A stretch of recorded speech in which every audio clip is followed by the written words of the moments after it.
he does. What a shot. How about that? That ball is crushed. This is Turner Sports. Who's going to win? Let's find out today on week 3 of Eleague. What looked like a great opening here for NRG has quickly fallen flat on his face. Astralis with an unlikely comeback. It is a complete cleanup. No one is left standing on the CLG side. No respect whatsoever. Again, a thoroughly dominating performance from Astralis.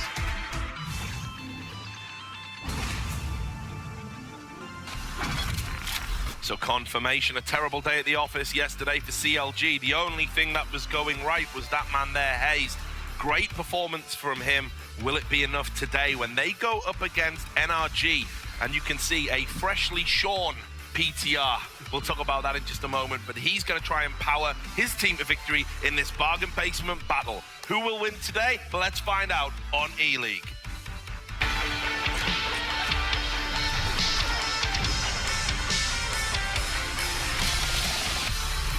Yes, welcome to another awesome day of Eleague. As ever, I am your host, Richard Lewis, and joining me on the desk, we have got Moses, an expert in the field of Counter-Strike, and Mo, an expert in the field of fashion and grooming, it seems.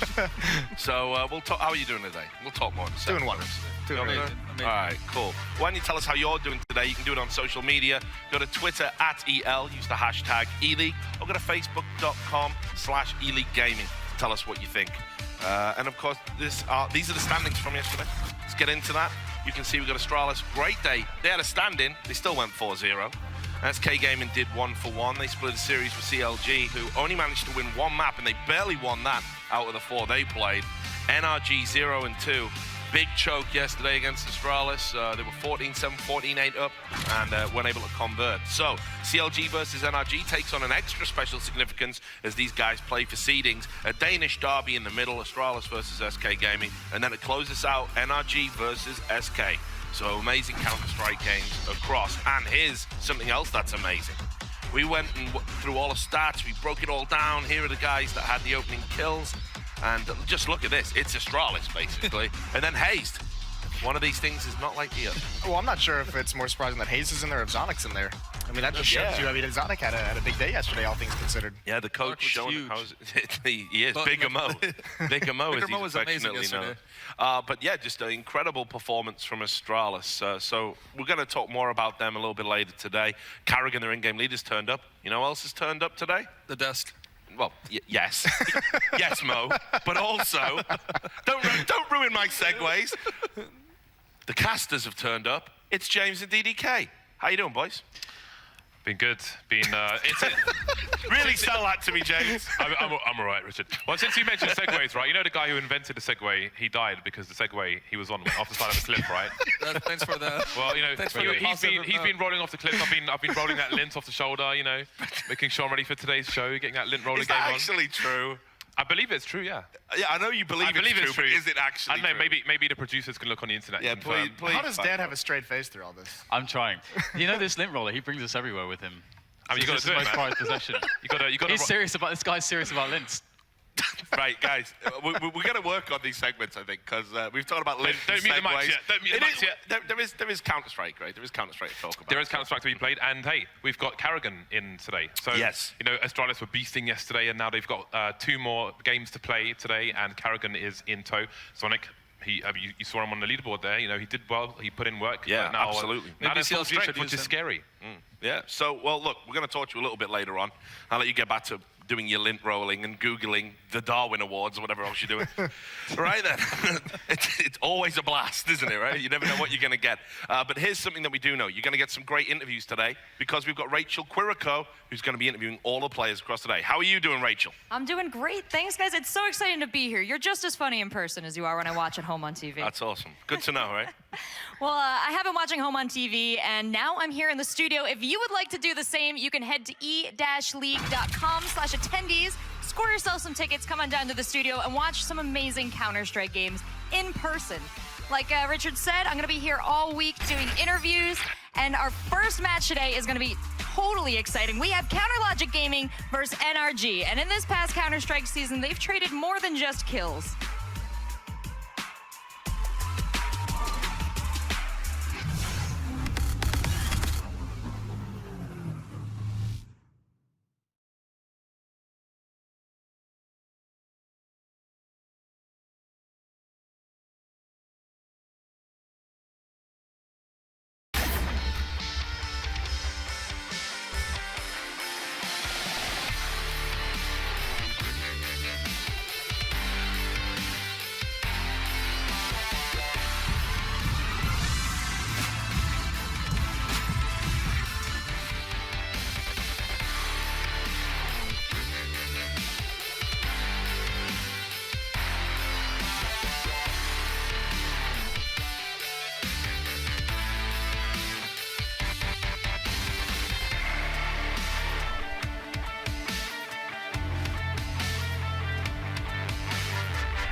Yes, welcome back. You can see it's CLG there. That's a wonderful pack that they did, all those poses. They're going to be going against NRG, and hopefully they're going to have a bit more of cause to smile today. It was pretty wretched for them yesterday. Why don't you tell us about this lineup, its strengths, its weaknesses, and also yesterday's performance? Oh, I mean, if we just base it off yesterday, there's not going to be too many strengths to talk about. Yeah. The big thing is, if you have guys like Tarek, if you have guys like JDM, those are the two big strengths that they should have. If either one of those guys is going off, they become a very formidable team. It's Hayes who's picked up some slack. PETA obviously stepping in as coach, going to be a little bit weaker. Cutler as well has just, typically been a rock, but we didn't even see that yesterday, which is very worrying for CLG. Hayes the only one really putting in effort. Coming into today, I mean, if the big goal for them at this point is just not facing Astralis in the playoffs. They get away from that 4th seed, get 2nd, get 3rd, and just avoid Astralis in the playoff series. I think the worrying thing is that Hayes had this great performance in terms of entry frags. Yeah, they got so few rounds yesterday. That really says something, that they're making the entries, they're getting those opening kills, still not converting them to rounds. And you mentioned about Cutler, like we give Tarek and JDM a hard time, but Cutler's, like you said, he's usually the rock. He's You mean consistent. Bigger Moses? Yeah. Cutler. Is he actually bigger though? That's the question. I don't think. Yeah, he couldn't be I smaller. think he's shorter actually. You're in a box, He dude. does it the same. You're actually the same exact size. Drink your but tea. Back to Counter-Strike. Yes. I feel that we're giving him a pass here, but we shouldn't, because he actually performed terribly as well. Yeah. It was only Yeah. Hayes.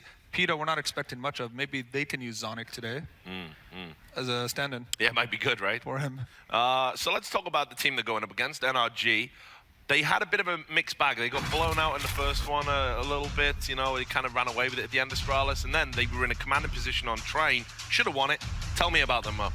The way things ended yesterday, they looked very strong to me. I mean, whenever you're going up against Astralis, just to be able to put up 14 rounds and have them all on the verge of defeat is already hard enough. And I feel like everyone on this team showed up. Tapson, to me, impressed me. Fudley impressed me big time. Yeah. And PTR, as I said earlier, he needed to shave, and now he's been performing consistent for them. I feel like, especially going into this match, his off is on, JDM's off is off. I feel like PTR is gonna be a key factor if they And let's not forget, as Rachel alluded to when she did her throw, these guys obviously, as you can see here, these guys have expecting traded big things. players. But yeah, this is the important thing. So we said yesterday that we probably had quite possibly the worst mustache in Turner Sports broadcasting history. We gotta look that up. And he. Oh, when did it get so juvenile? So he actually shaved it off last night. I know, and I was just. And there's before and after. Yeah. It does look way better. Yeah, There's no thank getting you. away. Thank you, because I got some people were calling me a bully for this or something. Do you know when you have Halloween parties and you go as like one of those like banditos or something? Now you're just mean You and throw it on. racist. So Moving on. But no, I feel like Peter's really the key to this team performing well. His op, I told you yesterday, the most frustrating thing for an opper is when he gets an entry kill. Yeah. And he makes it 5v4, which is huge already, and then your team somehow finds a way to lose that round. They had like 2 or 3 rounds against Astralis where he actually got the opening pick. He went toe-to-toe with Device, and then, we all know that towards the end, Device just said, you know what, I'm the best player Well, in the that's server. the thing, isn't it? It's about finding that extra gear, and I think sometimes PTR hasn't been able to do that, right? And hit those shots consistently. We can talk more about this because we've got the maps coming in, and obviously these maps, they play to an AWP's strengths. We've got Train and Dust 2. You can see CLG learned from yesterday. They've started banning out here. Yeah, just no more, please, Yeah, no God. more. Mirage also, that's a go-to ban for them right now. NRG took out Overpass, which is interesting to me because NRG have been playing a lot of Overpass lately. I think that's banning out CLG Strength, and then we also a Mirage ban. So Trainer Dust 2, how do we feel this series looks? I think this is pretty good for NRG, honestly. I do too. I feel like they're smart in banning Overpass because everyone knows CLG is very comfortable on Overpass. You train, NRG got to play it a lot. They're good. They almost beat Astralis on it. Yeah. I don't see this going any other way but NRG winning. Okay, well, I could see this very much being a split series. I think Train, you got to give it to NRG. I was actually very impressed with the tactics that they were able to stomp Astralis with yesterday. Some good executions, as well as they had guys like League and Tapson who were not afraid to make some very individual plays at timely moments that gave them a big advantage. I think Dust 2 is going to be more the toss-up for CLG, where you can see JDM and Tarek, that double op setup, come alive. And just to really hammer this home, this is a grudge match because they've traded players here. PTR and Fugly, who are on NRG, they used to play on CLG. Fugly very recently left, so this one could get ugly, I think. There's a lot at stake. So how do you guys see this one going? I mean, it obviously, even just talking to Fugly yesterday, he's like, I can't wait. He's like, he just flat out said he's going to stomp CLG today. He really wanted to be that impetus for his team that's going to crush them. And he had a big day yesterday, so if he carries that forward in today, CLG could be in very much trouble. And JDM was the direct replacement for PTR, so PTR, this is a chance to show that you guys made a big mistake. Okay, well, look, we're going to find out if you guys are right. Now we're going to do our Arby's map fly through a train, and we're going to bring you James and DDK.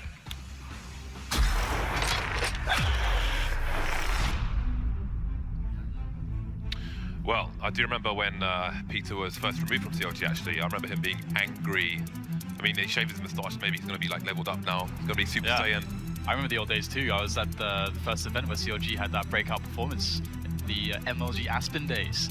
It all looked so good. He was going ham on Dust 2. Of course, we will see that in the second map of this series, but it's his AWPing that has remained prolific, and I cannot wait to see him just bring out that AWP. But it's early days, James. It's first going to be about these pistols.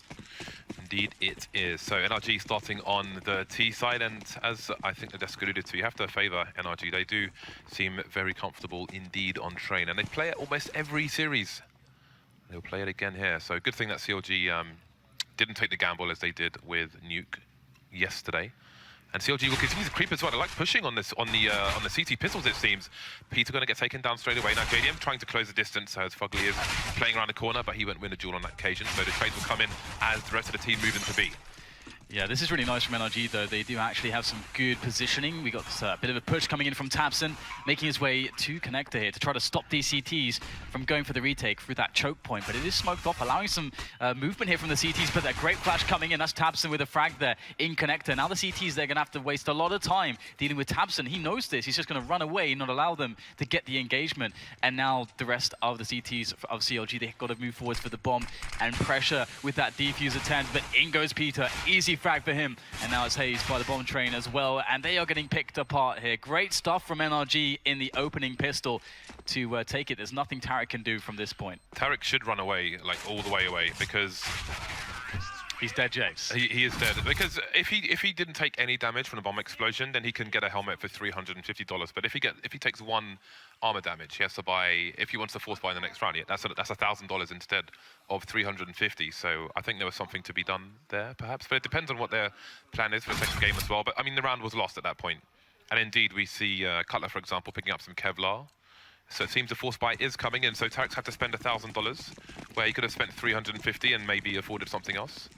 But such is life. So we have the nades coming in for CLG, 2 HEs, high explosive grenades, maybe flying towards NRG a bit later on. And we are going to see that NRG will just keep it slow to begin with. They want to make sure that they don't get tripped up by any early aggression from CLG, because CLG, they've got not much to work with here, so it's very likely a team will try to get ahead by taking risks. And you can see a bit of an exchange there towards Team Main, an unlikely grenade finding its way straight into Tabson's face, taking him down. So actually CLG doing quite a lot of damage here. NRG will finally go in for their committed push in towards that A bomb train here in the outer yard area. And CLG are just hanging out in all kinds of dangerous positions, trying to play close with those pistols. Coming out of the smoke there, Cutler, very dangerous move. Fugly almost takes him down. Leggy is up close, nice spin around there to deal with Pitta. And it's just Cutler left. So it looks like NRG have evaded the danger that they were in there, because they could have lost maybe even the rounds with some of the positions that the pistoling players of CLG had, but it will be a victory there in the end for NRG. Yeah, Legia down to 1 HP at the end, so he will be happy surviving that one. CLG will have more of an eco on this occasion, and the big buy will come in the following round. So JDM's got 3,700 in the bank, so he's got much more than he needs to buy an AWP, which means he may be even afforded some nades as well.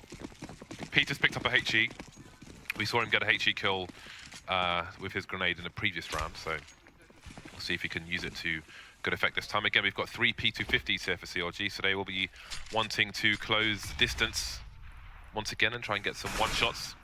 You can see Peter's chosen not to buy in this particular round, as he would have to spend even more money to pick up the AWP in the following one. So taking a chance, if one of the other NRG players does go down, he can pick up their weapons, so it'll probably work out fine in that regard. A minute 20, and they're still trying to identify where these CTs are. That smoke will allow the Ts to push into the site if they want to, or it can allow that it can try and bait a reaction from the CT side. Nobody down just yet. JDM's been spotted, hasn't got much HP left, but Fugly knows he can't overextend here, as people may try to use JDM as bait to pick him off. And finally, they will pinch into that outer yard area in towards the A bomb train, and all the frags start to come in for the NRG side. Lots of patient play, and it's culminating fairly well for them as they will finish off all the remaining players from CLG to clinch the round. And that's the 3-0, and now the real Counter-Strike can begin as we get the full buy, and instantly the big green gun is in the hands of JDM. He picks up the AWP, and that is what he's known for. We really need to see him having a better day today. Yesterday, he was pretty much invisible. Indeed. Hopefully, he won't be going off the cliff, Dan. The internet says that that story is false, by the way, so apparently the inventor of the segue is indeed alive and well. So, an open to both sides. We'll see who can get the initial picks. Yesterday, we saw JDM losing a lot of duels, as you may have mentioned, and CLG can't afford to have that happen today. Didn't have the best of days yesterday. Veto was part of the problem there, that they've made sure to get rid of Nuke, as we mentioned earlier. So if you are just joining us, the maps will be Train and Dust 2 between these two teams today. And it will be just a slow default here for NRG, so we can see them kind of spreading out across the map just to get some early presence. And again, you know, just in case there was to be any shenanigans from the CTs, they can get a good bearing as to what's going on before they finally set up their attack. And you can see Peter here is with that AWP. He is the kind of AWP star for NRG, and he's just going to be tossing in a quick smoke grenade there just to apply that pressure and go for the boost here. And if there was anybody standing on that train or on the ladder, he would be able to get the pick. And oh, there it is, Hayes jumping straight into his scope. That's a great shot there from Peter, and that is exactly how NRG wanted to open up the round. And now that 5 versus 4 situation, they've got 45 seconds left to play with. They can take it easy here, make a considered and calm call, and coordinate into the bomb side of choice. I don't think CLG have any idea what's going on at the moment. NRG were almost suggesting a fake towards B. Now Tabson's thrown a smoke into connector to suggest a push towards A. And now Gobby and Tabson are going to try and bait things out. JDM getting taken down in isolation, and the CTs are rotating away from B as the bomb comes in to be planted on default. But there are 20 seconds left, and Cutler is close, but he's going to get taken down by Fugly. 5 versus 1. This is stellar from NRG so far. A very clean round indeed. CLG still on 0. Their bye has been broken. That was a wonderful round for NRG, absolutely. I mean, we see this pick, and then they decide, hey, let's just try to get the fake going. And I mean, it's always going well when the people on your team are running a fake, and then they just get the kills and they clear out bomb site, which is pretty much what happened towards A. So you can't really ask for a better execution there. Yeah, Hayes should know that he can't stand on that structure because he is susceptible to being shot by a sniper rifle in that position. So it was nicely done. They made CLG become hungry for information, and in searching for that information, they were punished severely. So now we are back on the anti-eco. Peter will need to be careful. Doesn't really have any support in main either, so he could get overwhelmed by those pistols, and indeed he will move away from those HEs, having lost half his life. So it will be a passive start here for NRG. Gobby will hold an angle and just make sure that there's no sneaky CTs moving too deep into what's traditionally T territory. 3 over towards B for CLG at the moment, and 2 in A. Just biding their time now with the positions they have. Gobby starting to creep. Oh, he's going to get dinged. He's had his bell rung by JDM, and JDM has finished him off as well. No creeping allowed. No creeping allowed, indeed. So, JDM goes down. The gun that was dropped by Gobby can't really be picked up at the moment, but now the mayhem will begin with the smokes and nades flying in. Yeah, here we go. This can be quite dangerous. As you can see, we've got all these very sneaky positions, and despite being flashed somewhat well, Peter still gets the kill there with that PT-50 close range, and it's a little bit awkward here for NRG moving in. It's 3 versus 2, and Peter with that AK he's picked up is going to take down Tabson. Things get worse now for NRG. Time is starting to run a bit lower as well. With 35 seconds left, you can see they're going to start to move in towards B, which is the smart choice here from NRG, as they expected everyone to be on the A side for CLG. But despite having no Kevlar, there are 2 AKs and a smoke in play for CLG, so they have something to work with rather, as they go for this retake. And there it is, Cutler catching Legia slightly out of position there, as he wanted to set up top with the sniper rifle. But here it is, Peter, he gets caught off guard as well, and there is the round for CLG. Everything going wrong for NRG, and it just goes to show how dangerous pistols can be on train. Yeah, that was a bit of a collapse from NRG there. I was a bit worried with even the beginning of it. It's an anti-eco. They have Peter with the AWP in main. You know, there's he has a passive position as well, as he has to, but the CTs can sneak up to him just coming up from connector. Like that, he needs support from a rifler, in my opinion, in that situation, in case they try to overwhelm him with numbers as opposed to grenades. But either way, CLG win a very unlikely round after losing their bye, and that's going to make things weird for both teams. NRG will be able to eke out another bye, and there is an AWP on the floor for Peter to pick up. So there we go. It's a second wind, if you will, for CLG here. Absolutely. Very nice opportunity back into the match, and it would be really nice for NRG if they were able to get an early round advantage with Peter Hayes, and then well, slightly mess up his flash there, which is a bit unfortunate. But if he can get a pick regardless onto JDM, that could start to really string things together here for his team. Can't get anything too early though. Looks like CLG not too interested in going for the challenge, because they know CLG, rather NRG, and that NRG want to use Peter early in the round to get an advantage. And JDM is just watching for what could be one of those avenues of attack, which is that alley spot. And Peter starting to take a bit more of a conservative approach, but it does feel as though the way CLG are working their CT defense at the moment, that they're going to force NRG eventually to just have to go in with a coordinated strike with grenades instead of relying on trying to get an opening kill. But JDM's actually getting aggressive now. Oh, the timing there, that's ridiculous. Peter just moving away from the angle as JDM appears. We'll have to see if NRG can make it work with the grenades, James, because they're not getting any early frags. Yeah, and CLG are wondering what's going on. They've got two players over towards the B site who are kind of deep at the moment. You see Tarek Cutler over there. Hayes creeping around the smoke, and Gobby's going to get taken down. That's going to speed things up there for NRG, but they don't really have any good positions at the moment, and the clock is starting to run down, as are the numbers of the NRG side. Peter's stuck in no man's land with the bomb. No one to really support him in this situation. Fugly's going to have to do great work here and run distraction. JDM is still on the site, though, despite Hayes going down, and there it is. Fugly gets taken out, and now Peter's stuck. He has to win this duel. There's 20 seconds left, and he cannot afford to be taken down by JDM. That could mark the end of the round here. Legia versus 3 now. 15 seconds on the clock for him to retrieve the bomb and plant it. Tarek will be the one to take it down, though. So NRG's fortunes have turned around very quickly indeed. Yeah, and one thing we saw as well yesterday is, teams, what can happen when you take things a little bit too slowly there. We saw that NRG were really trying desperately to get that opening kill. That was really how they wanted to start that round out. And very nicely done from CLG. They were able to just deny that completely. And then you see right at the end there, Peter in a spot where he throws a Molotov, and before the Molotov even pops, he goes for the peak, which basically means that the Molotov does nothing. But he could have gotten the kill there had he waited, but he was just pressured for time. So let's see if NRG... Well, it's like they might be going for a fast round this time, so a complete change of pace. NRG going very, very quickly in towards the A yard. Looking for those opening kills right now with their buy, which is quite lackluster, but maybe they can make it work. Fugly quick up to the bomb train here. Might just be able to get Hayes. Yes, he will. Catches him off guard there. Tabson also catching off Pitter, and now things are looking amazing right now for NRG. Another frag coming in from Fugly, and the bomb might be going down. JDM spotting some feet there, able to shoot them, but look at the frag just yet. 4 versus 2 here. NRG with a big advantage, especially now Cutler's dead, and JDM likely going to save this AWP. Still pressing W down, still heading forwards, can't get a second frag. That could have changed everything, but was not to be.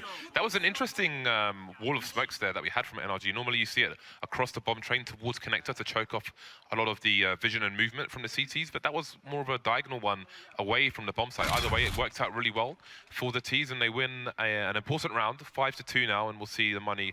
It's still weak for both sides, but it's a lot more difficult for CLG, it seems. Got the FAMAS coming out now, which is always a bad sign for the CTs. Lacking in grenades as well. You have to wonder if they will get aggressive in this round. They've got a fair amount of smokes though, so they can still try to slow things down.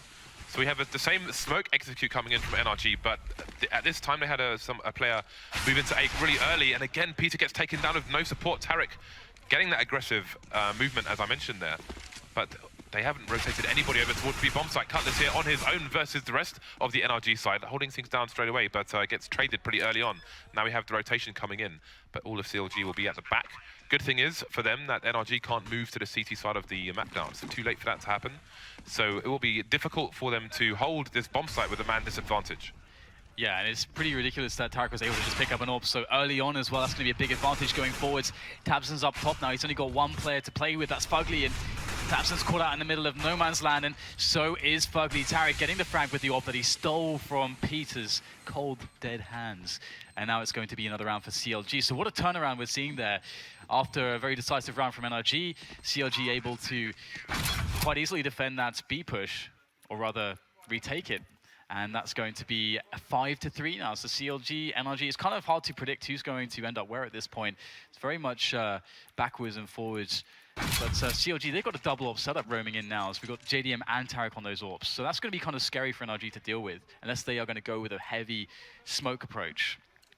Yeah, it's still early days, but NRG all of a sudden seem a little bit uncoordinated, if you will. Well, we'll see how it goes. They are finally going to be put on the eco. And again, CLG with the 2 AWPs will be great. The smokes will be a problem though, but not for JDM, who finds the one gap towards T-Main. Now he's got many people coming his way, but shoots between 2 targets. But that's a lot of information for his team. Still legging people as they come in, trying to finish them off with the 5-7. And he will do great work, and Cutler will come in for support as well. So it's a nice fast round for CLG. Nobody lost. That's important for their economy. NRG coming out with the AKs now. Absolutely. It's going to be very interesting because previously, you know, CLG realized, okay, we won a round based on denying Peter the opportunity to pick and then forcing NRG into a spot where they didn't have enough time and they themselves didn't handle that very well. So you would expect maybe CLG would want to run an approach like that again, but that said, they have 2 AWPs right now. So, you know, playing the pick game is really nice if you've got 2 AWPs. You actually want to take down players before they get into the site if you can. So we might see an approach that is going to work for Peter here. And you can see him looking for that initial AWP opening, and JDM is lurking around there as well. So Peter might get more opportunities here. We'll have to see. Peter's continuously getting wrecked in main in this game so far. He's just getting blown up with grenades. Every single time a nade flies in there, he loses half his life. He's been forced to retreat. He already started with a passive position because he's had so many problems there. There is actually a rifler in for support this time, but JDM is playing very close indeed. Is he going to see Tabson? Seems to have a read on the situation, and there goes Tabson. Goodbye to you. So, I mean, this is really important. If CLG can keep control of team main and stop Peter and co from being effective in that position, that's really going to limit what NRG can do on this map. Yeah, you're right. I mean, I've seen so many games of theirs where that team main area is super important for a side like NRG. So that does show good preparation from CLG as well. And you can see now that NRG, with 50 seconds left, has decided to start moving the war efforts towards the B bomb site. We'll see some nades going down now as they try to attack. The bomb's a little bit far behind, but it should be okay. Although it's not going to be okay if Cutler's able to hold down this position. He gets the first kill. B tries to wrap around the side, gets the kill onto Cutler, trying to transfer the spray towards Connector, but it's Tarek now that's the main problem. He's holding down the middle of the yard with that AWP. Peter's able to respond, but his teammates are all dead, and that's not going to be able to help him all that much now as he can't really get to that bomb. It's stuck with the CTs. They have it under control, and now all Peter can do is survive and maybe try to get some economic damage. But what is this? Tarek straight up the ladder, and that's gonna be 5-5. So CLG looking like they are starting to really take a bit of a lead here. They're a step ahead of their opponents. Yeah, I mean, 5-5, but NRG. My goodness, that is quite absurd, and I do love a little bit of absurdity. Well, the money's broken here for NRG, so I think we're going to see another eco round coming out. But I mean, these eco rounds, we've seen some of them be more throwaway than others from teams so far this week, but are not really trying to at least get you know, the bomb plant down, which gives you $4,000 of extra money for your team. You know, that's really important. So we see a flash and a smoke here from Godby, so maybe there is a plan in mind. Fugly over towards Ivy on his own, so it looks like he might be the one to run distraction, or he might be going for a late flank should his team prove successful over towards the B bomb sites. NRG just waiting for that perfect moment, and there it is. The nade's going over the top. Cutler's there though. Very well timed incendiary. They're going to be running through the flames there. Getting a bit toasty, but it's Tarek to open things up there. First kill from him. Do they get the bomb down? Looks like they do. So mission accomplished here for NRG. They just sprint down the ramp, get the bomb planted, and Fugly's even working the 1Ds. There is one frag for him. Bomb will be defused, but can he get any additional damage? Looks like he will just get eliminated after all. So there you go. We've got NRG with that extra $800 per player, and you can see JDM up against Tabson here. So far, JDM having a better day than yesterday, which is great to see.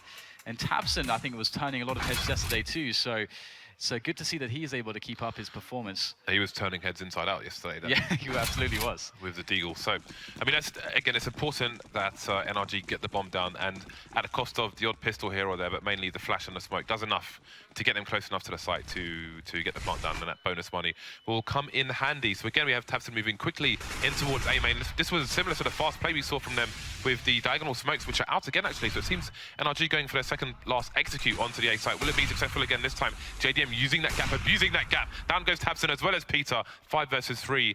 NRG getting crippled. Yeah, that's what we want to see. JDM just connecting those shots ruthlessly.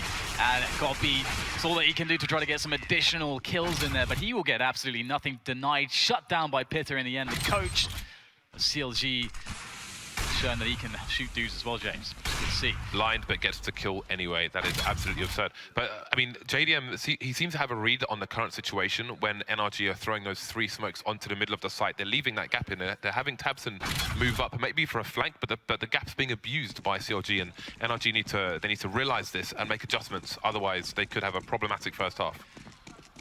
I wonder if the kind of Terminator vision's coming into play for JDM with those kills. The flash, it does nothing, James.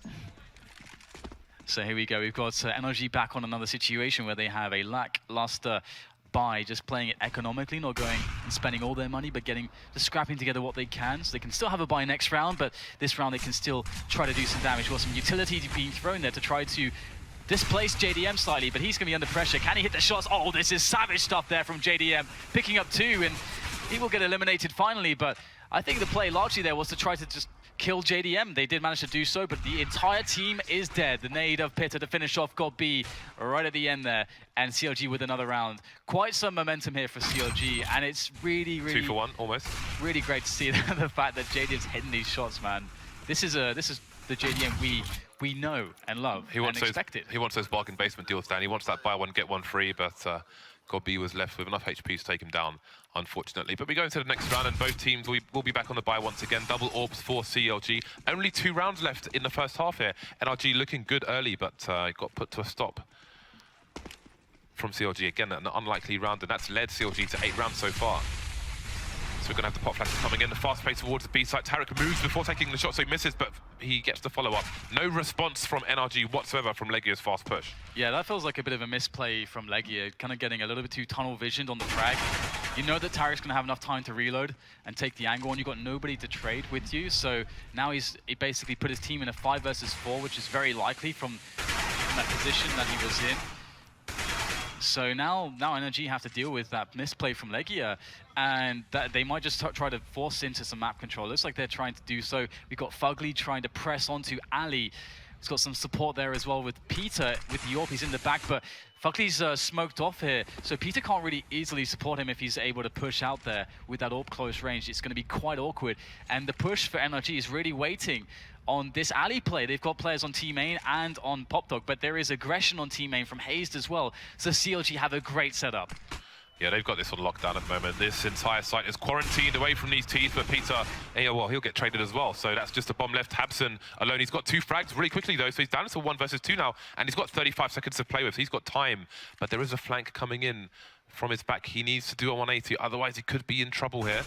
Cutler's about to pop out, or is he? He's around the PopDog area, the ladder behind tabseN. And tabseN firing some shots. Doesn't get the angle onto Peter in time, so another round in the bag for CLG. 9 to 5, and we'll have to look at the NRG money as we move into the last round of the first half. And they're going to have enough to buy, but it's not going to be great. And you could really see the frustration there on tabseN when he was in that 1 versus 1. He realized that actually he could very well have had that, and had he secured that round for his team, it could have changed things quite dramatically. But instead, it is going to be CLG continuing the dominance, getting the 9-5. Even though we have a buy-in for NRG, the problem for them has been finding consistency into attacking CLG's defense. And every time they set something up, CLG, it looks like they are positioned very well. They know what's going to happen, and they're in there. And Hazed looking to get... He's pushed for a smoke. Is he going for it? Yeah. I don't know if the Ts would have heard that smoke, but he is playing with the momentum that CLG have, and he is trying to shut things down here. CLG, I think it was Tarek yesterday who said they're quite momentum-based, especially from pistol rounds. They didn't win the pistol round on this occasion, but they're doing pretty well so far. Bit of harassment coming in there. Hayes will back off. They have a man advantage at the moment, do the CLG side. Tarek has pushed through Ivy as well. So CLG have made good choices recently in terms of their aggressive positioning. Again, you had Hayes towards T main in the previous round as well. And that's giving them information that's allowing them to bolster their defenses elsewhere. Now we've got JDM over towards B, so he can choose to hold the high ground while Cutler holds the low, but it seems they're doing vice versa at present.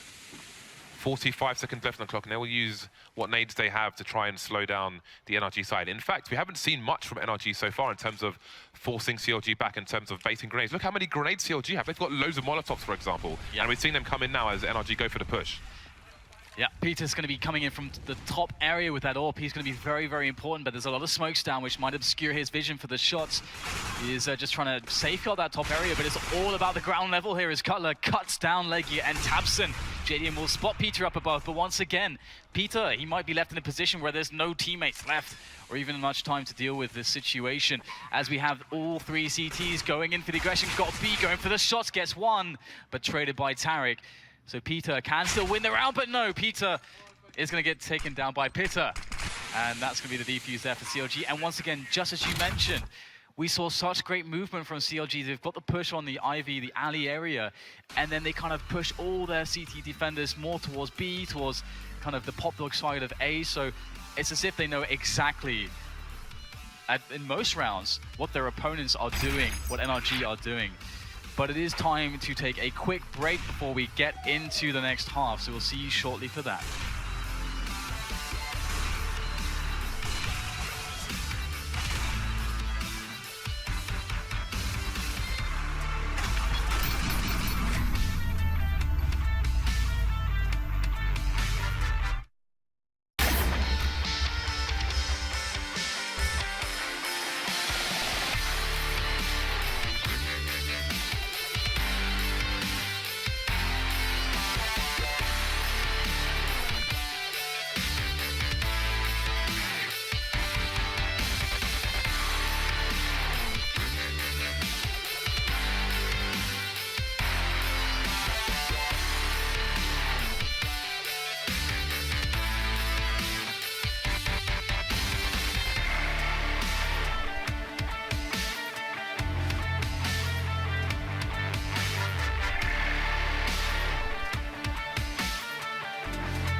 Welcome back to the show. So CLG say they're a momentum-based team. They won 8 of the last rounds in a row, actually, after having a very awful start and winning a fortunate pistol round. We'll see if they can take it into the next half. But first we'll have a look and see how Peter's been doing.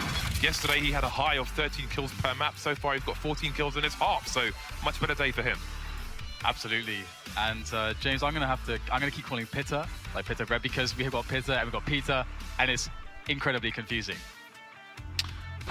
Oh, do what works for you, Dan.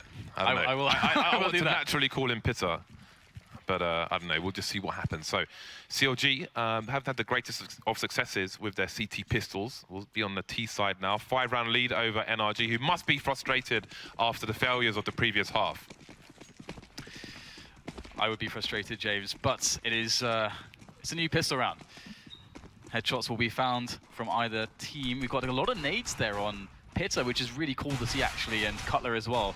We've got 3 players with Kevlar, so CLG looking to set up a very sneaky attack here. They've got the bomb towards the alley areas and 2 players towards B, actually. So I really want to see the run through CT spawn to B, James. I don't know if we're going to see it. Yeah, normally having the bomb in this position makes it quite clear that you're making your play towards the A site. However, based on the positions of, I mean, Cutler and Pitta could move into A, or they could go for a split if they try and push CT with the bomb. We're about to find out. But Tabson, how many headshots can he get? Well, he will receive the headshot instead, and it is going to be an A split from the T's here. Fugly caught out position here. Eleague, Gobi coming through the checkpoint, but nothing really working out for the CT so far. 5 versus 1 now. Gobi has it all to do, and far too many people looking at him. He'll manage 1 kill, but CLG will beast that round. Yeah, that was a great round, and the potential for the run through CT spawn was there, but they went for the more sensible play, James, which was going for a bit of a fake action there with a smoke and a decoy, I believe, onto B to try to pull rotation just for a moment. And sometimes that's all it takes. Just pull a guy out of position for about 2 seconds, and you're going to have an easier time getting in that alley area. So that was really great work from CLG, and that's the start that they needed going into this second pistol round. And they've got the Galils, they've got the AK-47s, and they have this SMG on JDM. So JDM can be somewhat expendable with that SMG. He can have good running accuracy with it. He can be the first man in any push that they make. Look at Tarek's play here. He took 1 shot on the player, but he's expecting HEs to come in. He backs off straight away, making sure he doesn't get overwhelmed by Ts or by grenades, as we saw Peter repeatedly do. Speaking of which, we see one flying in there. Lucky escape there for Tarek. He's got some HEs of his own, though. But I think it seems as he's had his fun towards A main. We see a stack now, NRG moving over towards the B bomb site in numbers. One person playing passively towards A, that's Fugly, and the rest of his team looking for some information over towards B again. Just pistols here for NRG now. All the nades have gone. No Kevlar on any of these players, so they should indeed get put in the blender by these Ts. Here they go. It's going to be really good positions here for CLG, because you can see Hayes with this vantage point. He can see everything, James. He's lording over all the plebs down below, but looks like the plebs are going to revolt, and he will be taken out there. Oh my God, we've got Tabson back in with those deagles as well. Looks like the AKs will eventually reign true, but Fugly's still alive here, and Tarek is 1 bullet away from death, so we can't count out the likes of Fugly just yet. Looking for those shots here, trying to connect, to take his time with those shots there, perhaps rushing a little bit too much, not connecting anything just yet, and now the T's are starting to sneak amongst the trains. Where are they? Fugly has no idea exactly where they are, and that's going to be that pitter will close it down in the end. Kind of scary considering how much damage was done by NRG, and also because they like to play dodgeball, James, at the start of rounds with those HEs. Just like the guys in the Twitch chat, Dan, Fugly's a bit of a spammer with that deagle. Doesn't always connect. Tabson has a lot more beauty in his shots. It's all about, the deagle's always about the patience. All right, so we have a 7-round lead for CLG on train. NRG not going to be happy with this scoreline. This is their map. They will feel like this is their map. They will have opportunities to bring it back, but perhaps not in this particular round. Although we did see an Eco 1 by CLG, which definitely put them on the path to this situation. We've got 1 more HE to be deployed by Gobi as well. I think Peter's bell's been rung by one of these USPs. So now the Ts will have to watch out. Train can be a tricky map, can be a map full of variants, but JDM is making money for his AWPs to come. Yeah, this is really nice. Getting loads of frags there, and that's $600 per kill. Usually with a rifle, it's $300, but because it's an SMG, it has an additional bonus. So he made $1,800 there with those 3 kills. I did it, James. Did some math on stream. It's always risky. Caster math is. You took a chance, Dan. I respect you for it. You're a brave man. Take a chance. 1 + 2 is 3. That's as far as I'm going.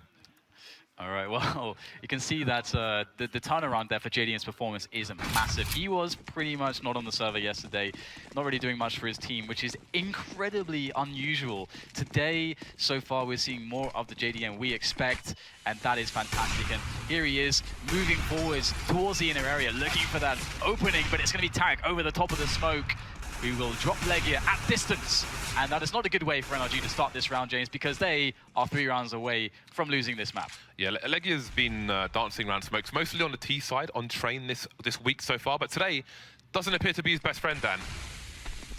Appears to be more of a smoke monster, and it is eating him up. So we've got 3 over towards A for the CT side. Got to be alone now towards B, which means he can't cover the high ground and the low ground by himself. He's choosing to gamble and cover the high ground from the middle of the site itself, and he has many men headed in his direction. Peter is going slowly, quietly towards long A, perhaps for a flank, perhaps to run distraction, to keep these players entertained on the A sites, of which there are 3 at present. He could actually suggest a fake with Hayes. Hayes is in Pop Dog now, or around the Pop Dog area, so there's a lot for CLG to do here. They have a lot of map control. and they can use that to their advantage. Peter dropping a smoke, some flashes coming in as well, and he can go for the flank. He can choose the flank if he wants to.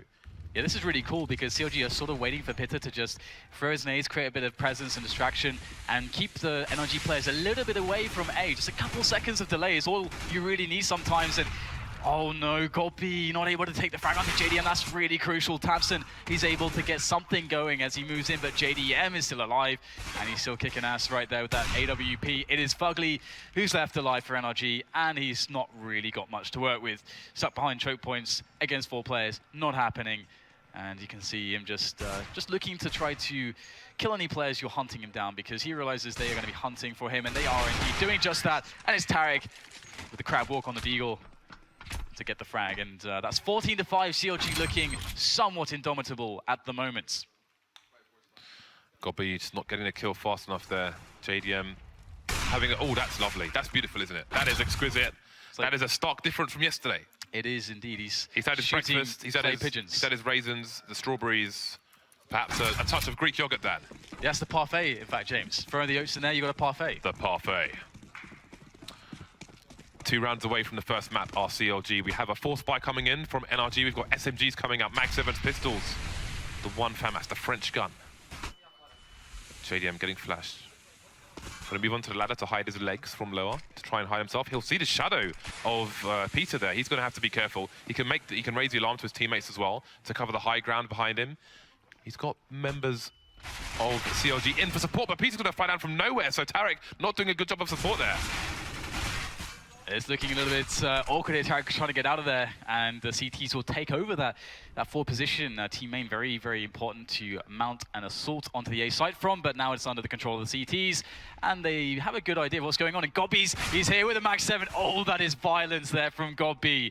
Oh dear. Oh no, it doesn't stop there, does it? Hayes goes down as well. Gobby is just eating them up. That's 3 kills for him, and what do you say to that, James? What do you say to the glory? Oh no. What do you say to this? Precision incision. Thank you, goodbye. Oh my Bit of bonus God. money. But the question is, what can tabseN do with that? It's all nice that, you know, he's got himself $1,500. He's got himself a nice knife kill. He's got himself a highlight, Dan. But he hasn't got an 8-round lead. No, he hasn't. I would definitely trade the highlight for the 8-round lead. You got to live for the long term. You know, you can have your glory, your glorious moment, your 5 seconds. Yep. But you're still 6-14 down versus CLG on a map you feel like you should win. Yeah, absolutely, absolutely. But it again, you know, CLG looked much more together today, much more of a team, and that's really good to see. And JDM, look at this, he's going fast down Pop Dog, go for the fast pick. Jack in the box. Oh, that's so close. That is so close.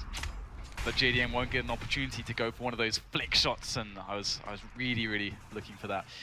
But you know, things will calm down a little bit. We got Pitta taking some damage, and Tarek as well. So the early damage battles being won actually by NRG in that sense. And tabseN's taking some liberties, James. He's moving forwards. He's creeping onwards through to the team main area. Liberties are being taken, Dan.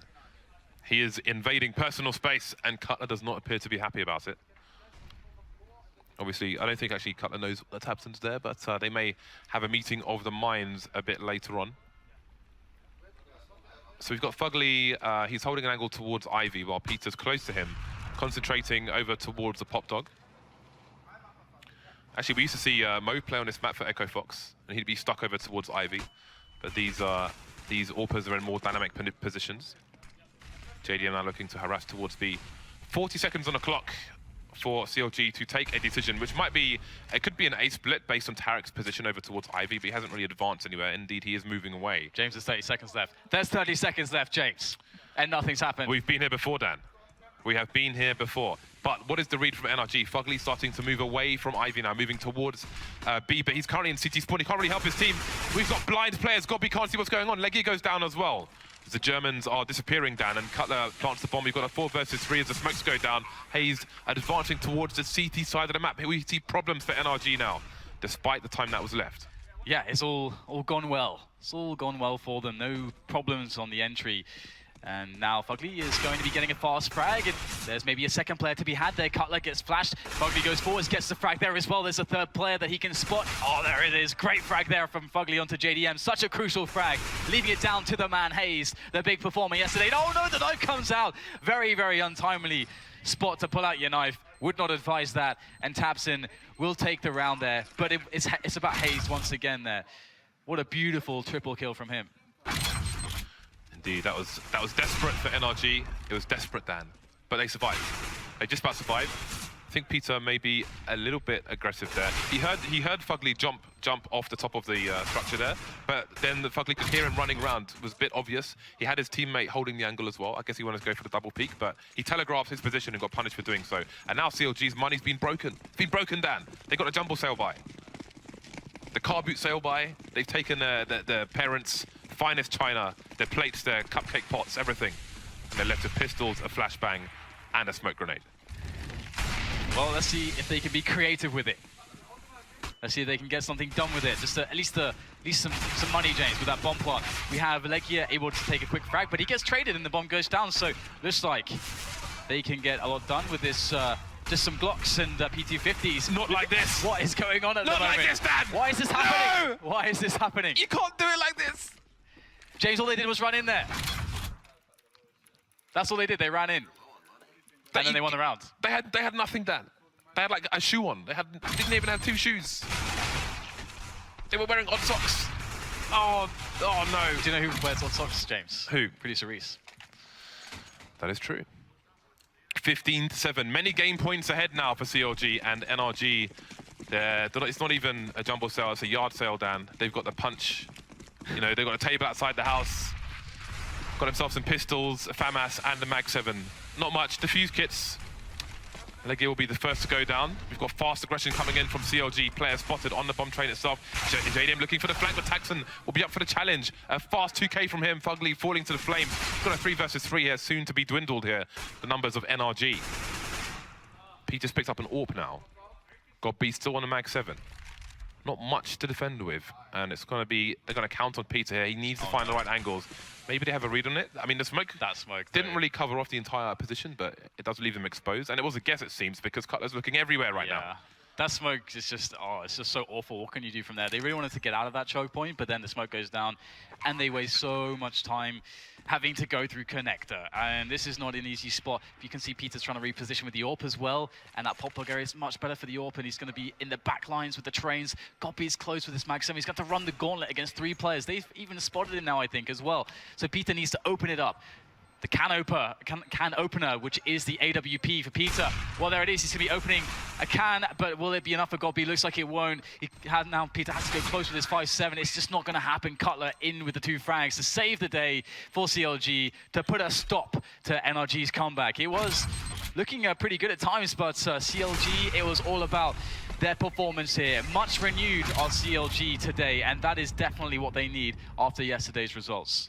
Yeah, that is a great start for the 2 games they have today. That's 1 and in the bag. And again, that's a map that NRG will definitely feel that they should have won. They lost some crucial rounds twice when CLG had basically nothing. They had some shillings in their pocket, some sharp objects, and they managed to win 2 brutal pistol rounds there. So that's the first game in the bag here for CLG. We'll see you after the break.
Yes, welcome back. Well, call NASA, because NRG have tilted off the face of planet Earth. That's ridiculous what we just witnessed. CLG turned up in a big way, though. We said that if their star players could start getting it together, this was a team that could do damage. And I want to highlight Tarek. I thought he played particularly well. Both him and JDM were absolutely insane for this. I mean, it's more to do with NRG completely kind of melting down when they had the lead. I agree. But yeah, JDM and Tarek were, like, you look at JDM, he doubled his performance from last night. Yeah, that's ridiculous that he just this kind of a turnaround. This is what's so frustrating though about CLG as a team is that this is exactly what it occurs frequently, and it's usually not JDM. He's been pretty consistent of late. But I mean, guys like Tarek, guys like Hayes. If there are any kids watching as well, this is why you should have a healthy breakfast in the morning. All right, that's clearly what he's done. Well, it was a parfait, I believe. Yeah, he's had his parfait. There he is. The gun show as well. But this is the gun that he did the damage with. The AWP, obviously hugely important just from a tactical aspect, but he was just landing shots today. Yeah, and I mean, we highlighted this battle of JDM versus Peter as, it was going to be huge. And if JDM had showed up like he did yesterday, it would have been nothing. I mean, CLG would have had nothing to work with. But he came alive in such a good way for them. You can even see he's a little bit more energetic, a little bit more willing to play with the camera. Yeah, well, it is day and night. And again, there's Tarek, who we talked about. 22 kills for him. These are the star players in the team. These are the people that you really expect to be the icing on the cake. And yesterday, I don't know, there was a weird kind of air around CLG. They looked like they just wanted to get it out the way. They didn't really look like they kind of wanted to be in the studio.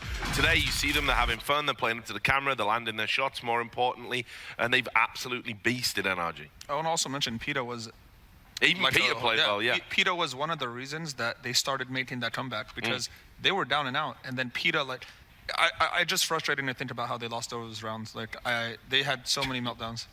Well, we've got some examples of this. The thing that absolutely just blew my mind was every time NRG looked like they were going to get back into the game, they lose to full pistols. We've got an example of that. Yeah, it happened 3 times on crucial rounds. They lost. But I mean, look at this, and it's this like was at the end too. Yeah, it's like DDK said. They just ran in. There is no tactic to this. You've literally just ran in to try and get a bomb plan. They've allowed JDM to just flank them and get those easy kills, and that is appalling. That is just really poor counter. Even earlier on, they were up 5-1, and then I saw some people just literally peeking into pistols for no reason and by themselves, and they would get killed. PETA actually made plays, won them the first save round that they had, and then from that they were able to build back, winning 9 straight rounds out of 10 at the end of the half when you're up 5-1. That just shouldn't happen.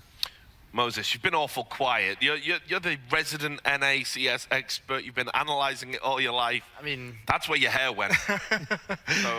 It's just, I mean, here's the thing. CLG is the better team. It's just that performance that we saw come out yesterday out of them leaves you no confidence. And that's when you kind of say, how are they going to win after what we just saw out of them? I mean, obviously you mentioned coming into the studio yesterday, they didn't look like they didn't even want to play. They came out flat. And it didn't seem like there was much of a change this morning, even when I walked up just to like say hi and say what's up. But this is the big thing. It's just that random effect of the star players showing up one day and not showing up the other day. It's just something that's frustrating with all North American teams, where they have these players that are the impact players for the team, and they don't show up one day, and then the next day it's completely different. And it's so hard to kind of I don't call them star players. If you don't turn up every day, you ain't a star in my book. Yeah, but you kind of have to put that designation on them, because they're the ones that are supposed to be the stars. Every team has those 2 or 3 players that like bring you the win. The other guys are like the role players, the situational players that surround them, and they kind of thrive off those 2 star players, 2 or 3. And it just doesn't happen frequently enough, and this is the stressful thing about CLG in particular. So NRG, they've still got one more map to play. Obviously, we're going to go to a quick break now, guys. But just quickly before we do, I mean, is NRG going to be able to get back into this? I'm more disappointed in how NRG performed, because they're a full team that should have had confidence against a team with a stand-in, especially their coach. They're really disappointed me from being up 5 or 4-0 and then 5-1. They completely let go of this game, man. All right. Well, we're going to take a short commercial break, and we'll find out if NRG can get back in the series. Join us.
So welcome back. We were talking just before the break about whether or not NRG can get back into this series. They've got to play Dust 2. It is an open map. It's the upset map. It's the map that all players will have played the most over the course of their careers. Can NRG beat CLG on Dust 2? Well, you call it an upset map, but I think between yesterday and today, we have no idea who the underdog really is in this matchup anymore. Who's the favorite? I mean, it sounds so silly to just continue to say it just depends on who shows up, but that's what these two teams' success has been based on the past 2 days. It literally, like, it's so hard to predict because both teams have certain people that show up and don't at certain times. So Peter was completely like non-existent against them on train. He was a huge reason as why they lost. He would get killed early. JDM just outclassed him in every way. Yeah, and you know, look, let's talk a little bit about PTR because obviously this is a big AWP map, and we know JDM's turned up. Obviously, we've had a little bit of fun at Peter's expense about him shaving the mustache off. So he needs it back. Hair today, gone tomorrow. He needs it back. You were wrong. Mo was wrong. It's official. There he is. His stats with a mustache. There he is with no mustache. We got a Samson type situation going on here. Just to drop some Old Testament. Yeah, I was going to say biblical reference, of course. Why not? So, just really needs to get it back. So, but look, he is an important player. He's had some great performances in his career on Dust 2. And again, I feel that he is not just the AWP player. He's the guy who's like the engine of the team. You always see him. He's always fired up. He's always talking. He needs to get going if they're going to dig themselves out of this hole they're in. One thing that bothered me about the last match is they didn't even take a pause to just kind of be like, wait a minute, like, guys, we had control of this. Let's not let them back in. Let's talk about what we're doing. They didn't pause at all. They just kept going at it. And then I think that's one of the biggest reasons why you keep losing the same kinds of rounds, because you don't stop to talk about, hey, why are we losing these rounds? Yeah, and you can see that JDM as well, taking time to just casually tweet in the middle of the series saying we took the first map, need to snag this next one, Lounge Nation, of course. I wonder if he has the hand signals for it. Is that a thing, Lounge Nation? Yeah, I don't know. It's the loser happening? Yeah, I was going to say. that's just wait a minute. Here's the thing, actually, that this duel between JDM and Peter, the funny thing about that is, to me, that's not even that interesting, because the big thing is on train, we saw Tarek pick up the op and have some successful rounds with it. Now on Dust 2, he can bring it out as well, and we didn't see a solid secondary op from NRG. They don't have that same capability, I don't think. They showed Ledia as the secondary op against Astralis, and it was working to a certain extent. He was actually getting kills. I feel like they messed up their economy so badly that they were unable to ever have the dual op set up that first half. I mean, this is going to be. It is going to be this battle of all these open spaces, and the worrying thing is if Tarek is going to be playing like we just did on Train on Dust 2, that's going to provide so many opportunities for CLG. They didn't have anyone who could stop them. I think here's the worrying thing for NRG. Okay, so let's look at it yesterday. We picked out the good and the bad. The good thing was, you know, your new players, Fogley and Tabson, looked great. They were hitting their shots. It was awesome. But you weren't winning pistol rounds. You were losing 5v3s. You were having real weird peaks in afterplan situations on the T side. You were making all these elementary mistakes. They're still happening. And today, no one's warmed up, it seems. No one's stepped up. No one's The weird thing is today, they won their first pistol, too. So they won the pistol, and you're like, wow, we're up 4-0. It's great. We're in control. And then all of a sudden, they get ETO'd completely with versus pistols, and that's how you start shutting down. And then they started losing pistols again.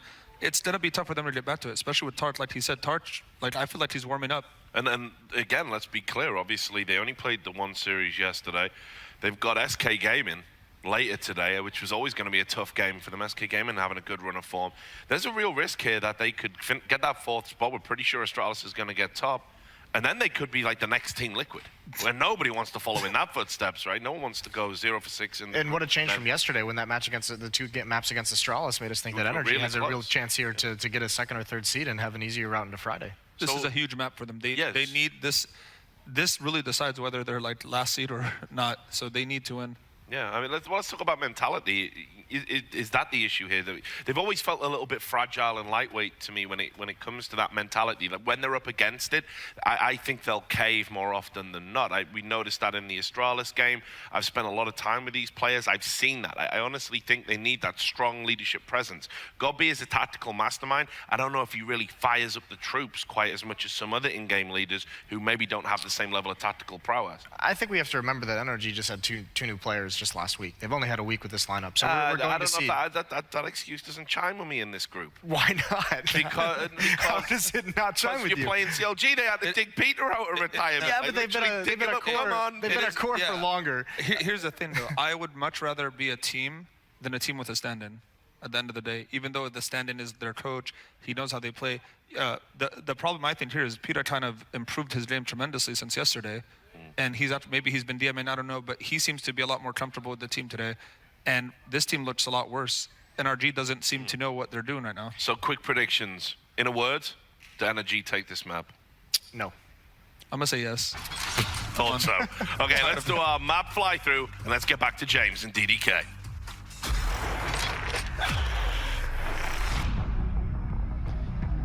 Alright guys, it's time for map 2, Dust 2.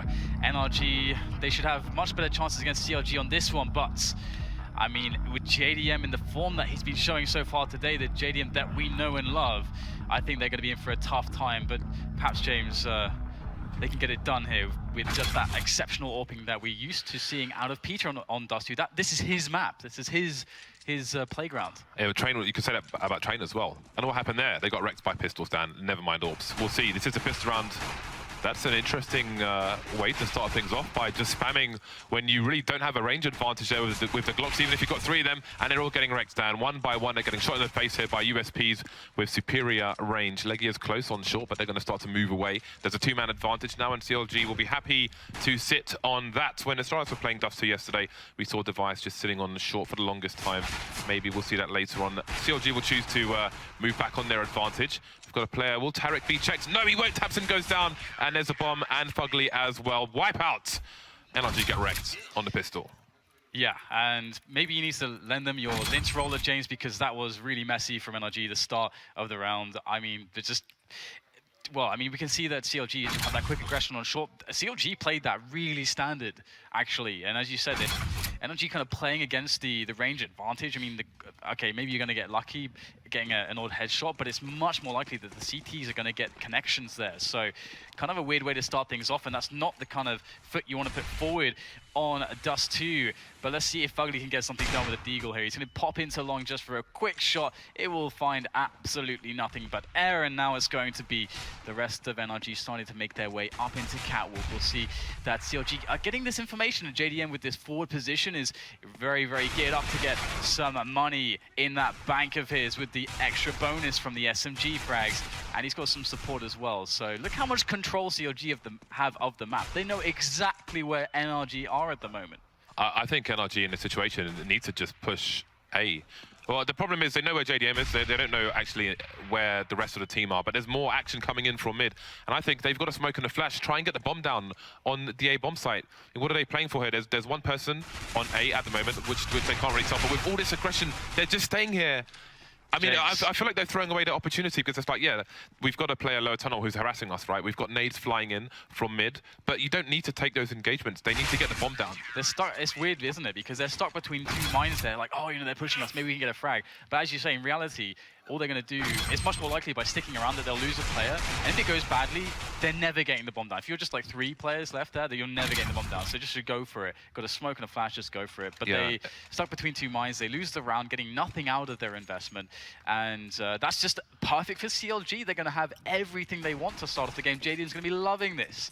Yeah, the engagements NRG needed to take were towards the site to get the bomb down. Even if they lose after that, you know, that's the money they need. They didn't spend all their cash in this particular round. And that's an early frag, actually. More P250s coming out in this particular round. JDM will get taken down. I think that's an MP9 he was carrying.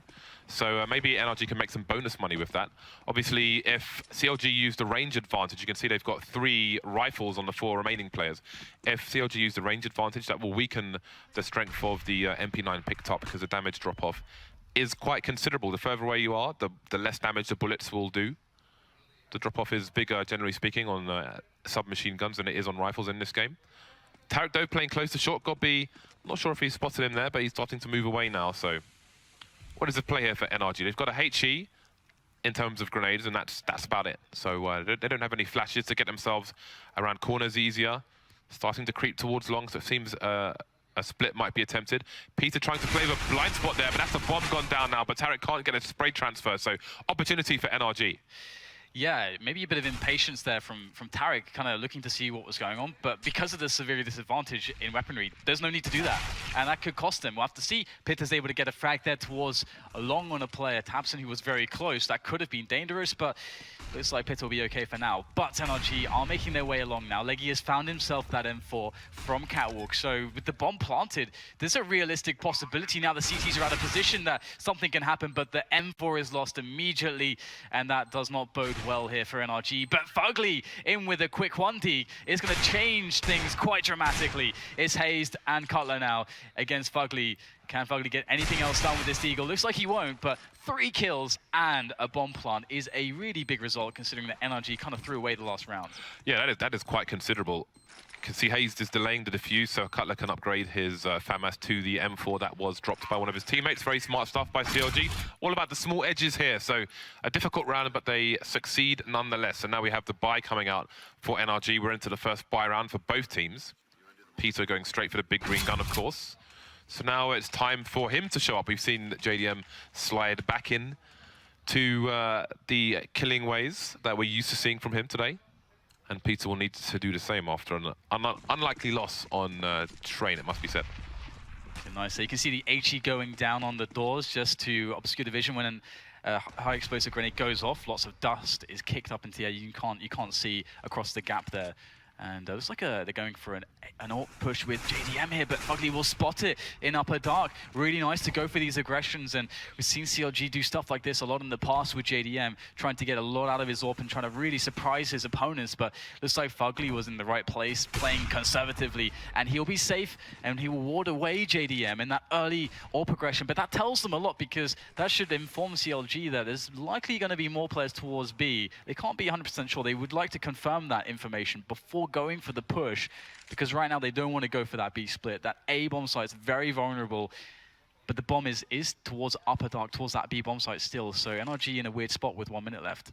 And we have to pay attention to Peter's position.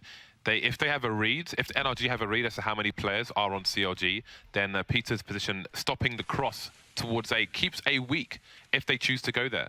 But again, there are 45 seconds left now. The bomb is still over towards the B tunnel area. So NRG are going to have to maim some players, weaken some players here before they get to work. God B starting to put some nades in. That nade, does that bounce to the door? I haven't seen that one before, but they're going to be in for a nasty surprise here, as there are many CTs to try and hold down this B bomb site, but the trades will go in favor of the Ts. Eleague pushing through the smoke into the B bomb site. At the same time, JDM's in a lot of trouble here. Many angles to hold. Fugly goes down, dancing around a double stack now, but Eleague will trade with him. 3 versus 2, and the bomb site's been taken by the Ts. Yeah, so this is a pretty awful spot here for CLG on a retake. They can make it happen, but it's very, very difficult to do, and they're going to have to win these 1 versus 1s. But against Peter, that's not going to happen. Tarek taken down. It's just Peter now moving in the coach of CLG, looking to get himself some action. There's the Molotov. That's a very nice play, pushing one player out of position. Even gets the dink on the second. That could have actually happened for Pitter if he's able to connect the second bullet there, but not quite, and it will be the round instead going in favor of NRG. And what surprises me is we just check out a replay of the smoke. Why? He jumped. You're not supposed to jump.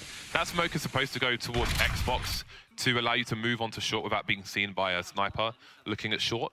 But I don't know if he had a problem with his mouse wheel. I'm assuming that he has his mouse wheel bound to jump, because you don't jump in that position, you just stand.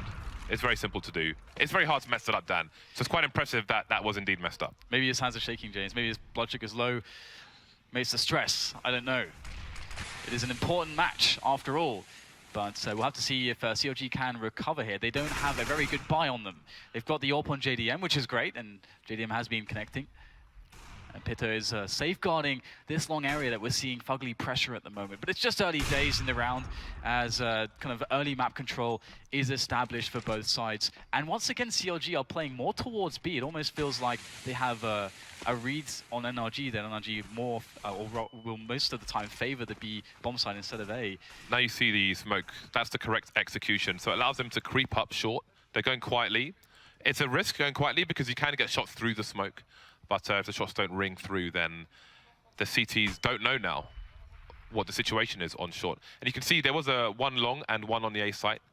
And in case there was a split, they tried to put both forces over towards long. Now we see Peter moving back towards the A site, but he's only got UMP So he's at a significant disadvantage. That does not do great damage at range, as we mentioned previously. It is an SMG. So there are problems to be had in the CLG camp, but it's still unclear as to, well, it's clear now actually as to where NRG are going. They've got 30 seconds left on the clock here, and Peter's going to be in a lot of trouble. Yeah, and they have the long push as well from Fugly, so they've got the split going onto this A bomb site. So they're pretty well set up, and the positioning's not the best in the world here. As I mentioned, the weaponry not either all that great. And here it is, Tarek looking for those shots, but it's going to be Pitta who's first to face as JDM will lay in the bullets, and everybody's going to fall. Very nice defense coming in there from CLG, and NRG just falling a little flat there, and that was kind of fast. They got wiped out. I mean, considering... What an amazing result as well, because CLG had very limited stock to work with. They had limited utility. They were a guy on a pistol, a guy on a UMP and SMG, and now they got 2 ops, James. I think they maybe... I mean, they took a long time to throw all those grenades, so I think maybe they telegraphed their position a bit. Peter's been taken down immediately by Tarek, who's pushed through the doors. Again, you've got the short smoke coming in, and he's going to nade up short as well. That can catch people very unawares. You can't really see it coming if you're coming around the corner, and that's going to be 50 HP gone, just like Peter was receiving on train. So early disadvantages here for NRG, and they were already disadvantaged in terms of equipment. You can see Fugly and Godby stuck on pistols here. Actually, at the start of the round there as well, CLG had... well, 4 players towards B, 2 in middle actually. With of course we saw Tarek playing a little bit aggressively under the Xbox smoke, but it did feel like maybe they are safeguarding against fast mid-rush timings as well. But of course that did not occur, and now as it's going later into the round, we'll see them spread out a bit more along the map to cover both bomb sites a bit more efficiently. And they don't have much information yet, but this is going to look like a similar round for NRG as they want to get in on that A bomb site with an A split. Now there is the AWP of JDM to contend with on long, and we have Pitta with the AK on the platform at A as well. So looking quite good with a Cutler also by CT Spawn, so fast responses. JDM hits the first shot. This defense looks very hard to contest with, but JDM misses a shot now. He's got to turn his attention towards the site, but he's going to get attacked from behind very quickly. You can see he's going to throw the pop flash out there, and that's a very nice flash indeed. Misses the shot. Tabson gets the kill. Maybe there's a chance here for NRG. There's a split coming in. Tabson gets a frag onto Cutler from long, so that's JDM down. Hayes trying to do what he can from the slope, but he can't stop the plant. It's a bad plant, though. It means that NRG can't defend it from long, and the player on the site might get taken down. No, Godby will deny Tarek, and Hayes will get finished off by Tabson. So NRG managed to survive despite the early round frag, despite a terrible equipment situation. Every time DDK says PTR or Peter, I think he's saying Peter or Pitta. Oh, right, because, so now it's a gamble because they're British, to know James. which we said. Rolling on the floor laughing. Miss Harvey, please get off the floor. I expect you are a classier girl than that. Well, just straight calling her out there. I like it. But that is, I should just go all American, Jace. Peter. Don't. No. No, don't do Stop. that. All right. Immediately. 2-round lead for CLG at the moment, and now their buy is terrible. We've got double scout coming in, and Pitt has been taken down. Tarek on a 5-7. This is a bit disastrous for CLG. Early days, though, we'll see what they can do. Flashbangs coming in. Tarek charging through the smoke, but his charge will be to no avail. The ball will not be in a China shop, Dan. Or perhaps it will be, but in CLG's China shop. Either way, double scouts are all that remain here for NRG, and, sorry, for CLG. Too many Gs. No more Gs for CLG. No, indeed, and it's really interesting because it was that round where they had to defend that A split, which looked like that should go pretty well for them. You've got JDM there on the AWP, you've got Pitta in a great position up on the A bomb site. Looks pretty good, but too many missed shots, and that's given NRG a really prime point in the match to kind of come back, because they won a round where CLG's economy still was not established. Now they're playing up against Ecos, so this is a great moment here for NRG, and Peter through the door, in the face, finding Cutler's face.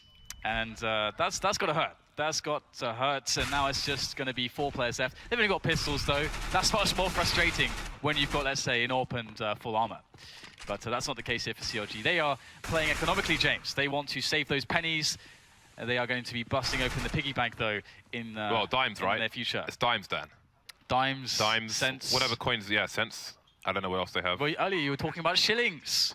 I did, yeah. Why were you talking about shillings? It was a fast time, Dan. I couldn't think of the currency properly, in a timely fashion. So you think of a currency that not even we use? Yes. An outdated currency that is no longer... What is that?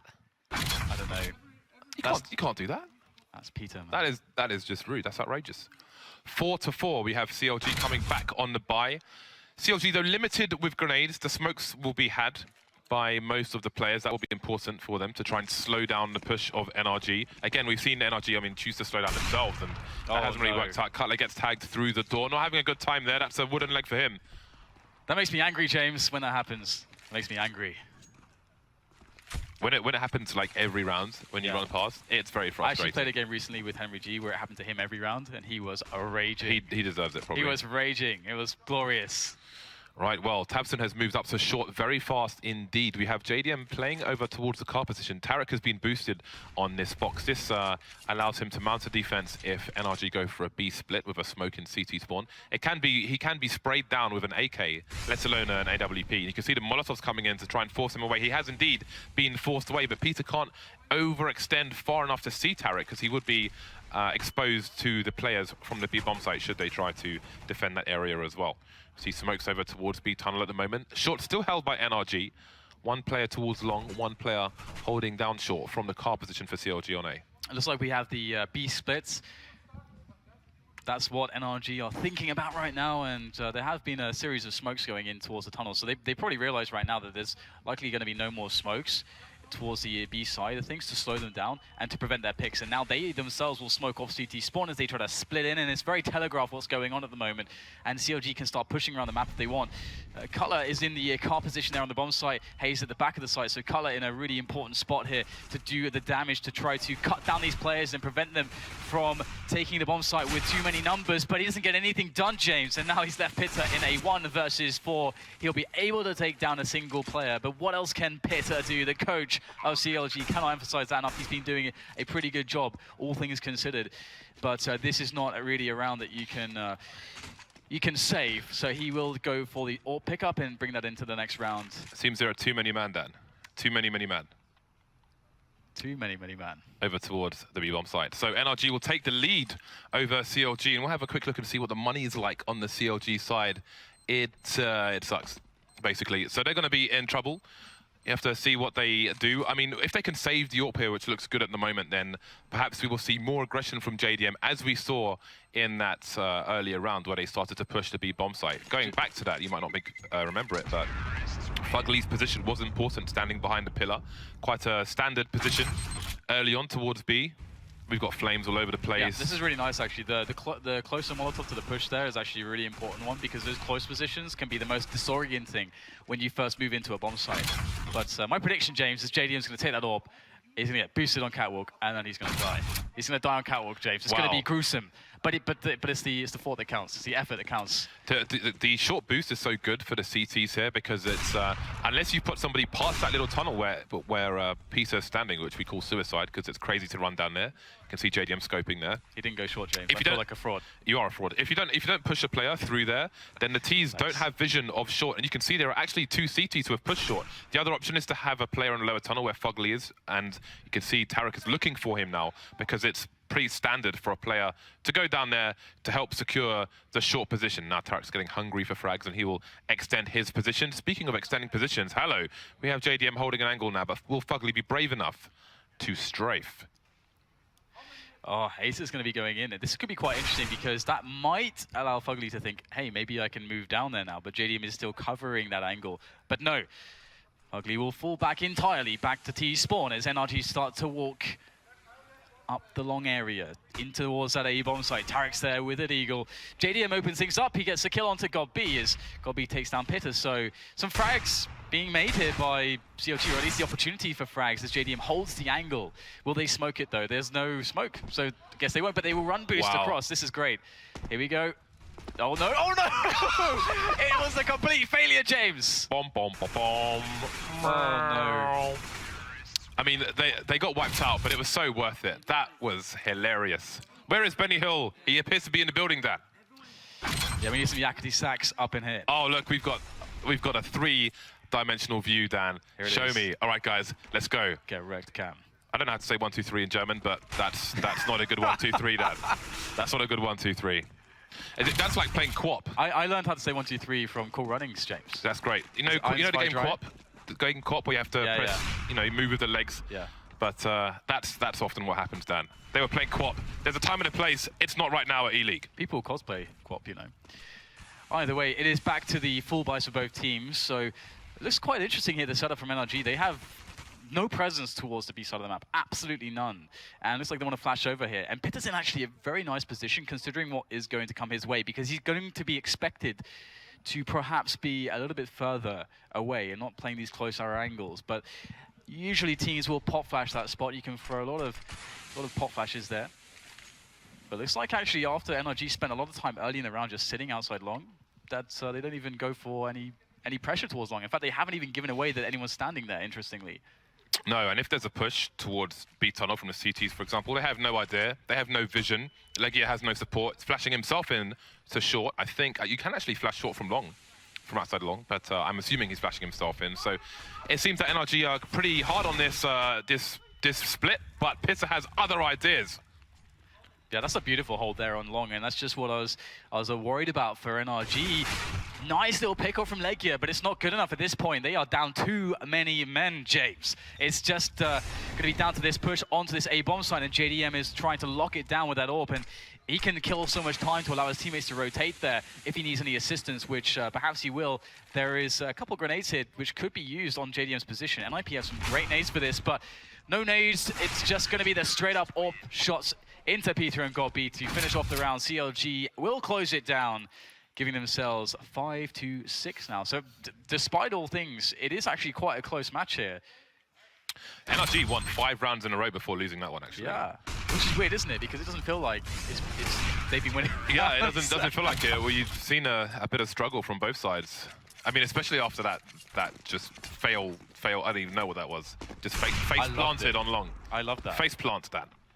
So CLG in good form now, in good health, but still 1 round behind, taking control of long with 3 players, 1 at the back to provide the pop flashes should they be required.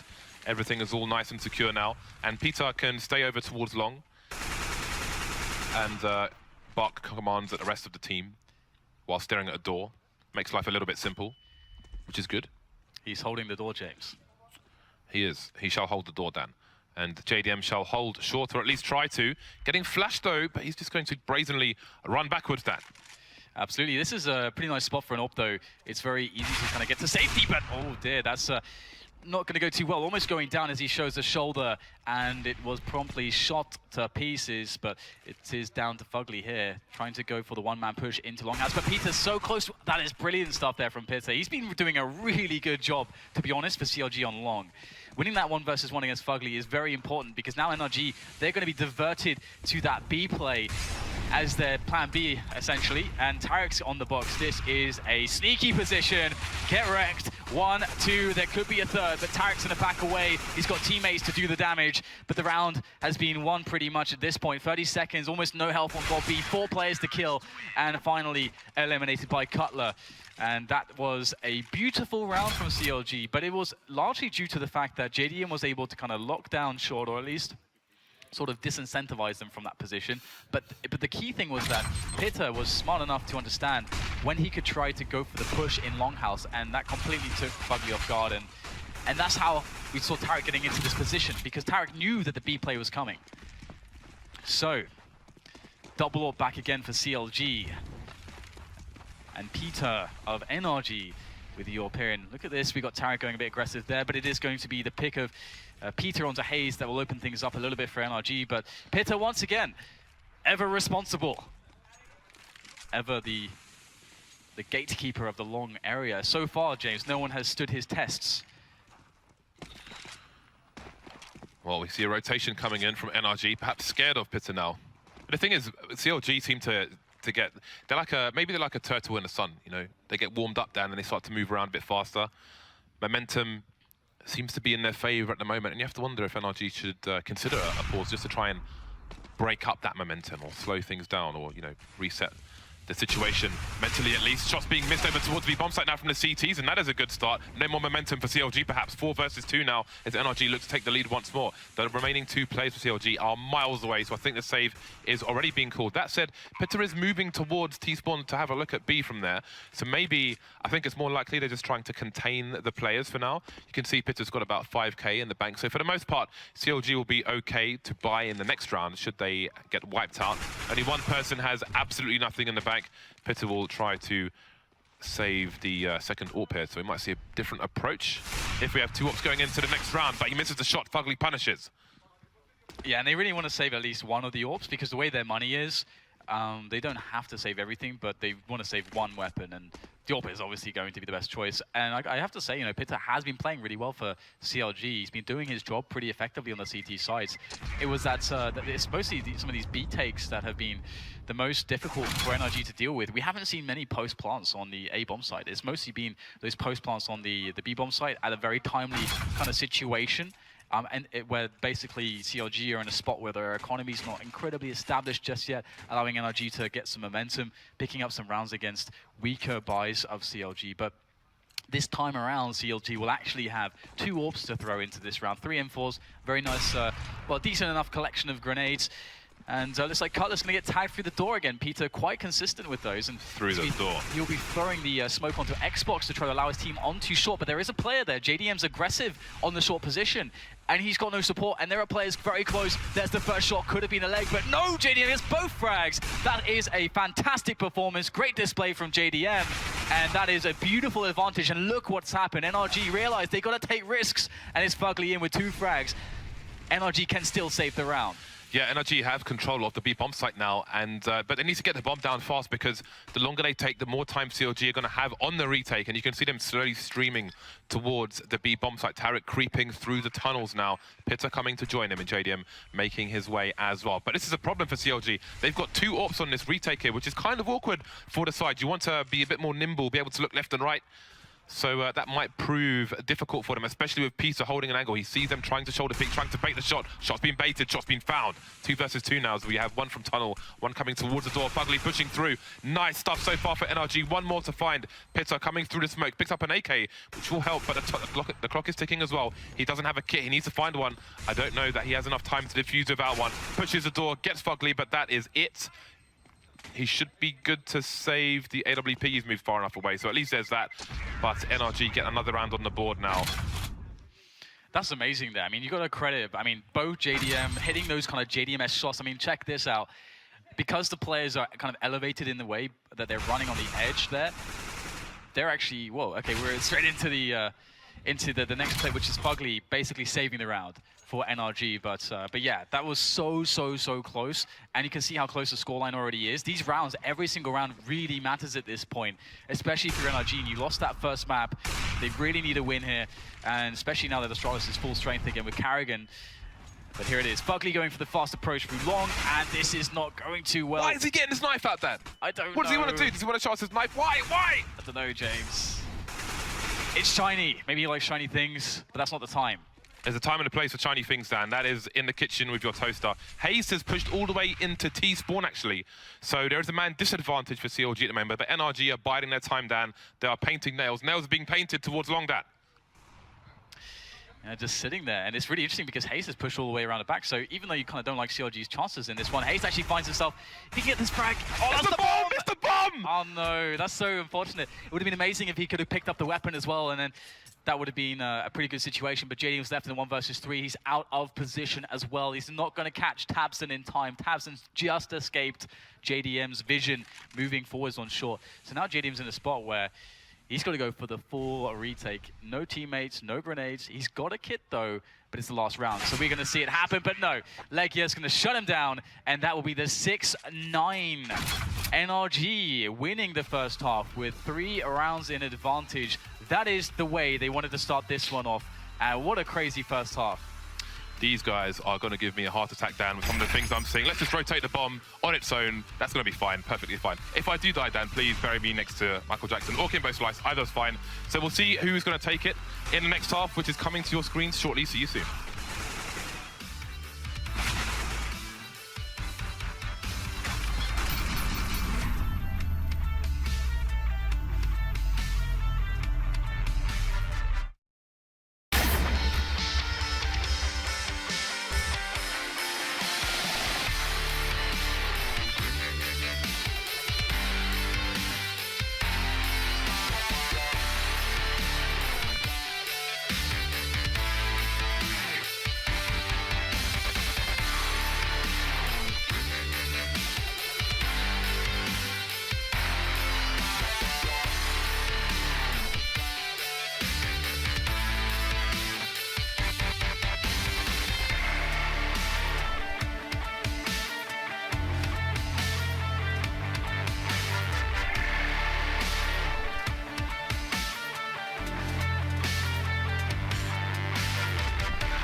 And we are back.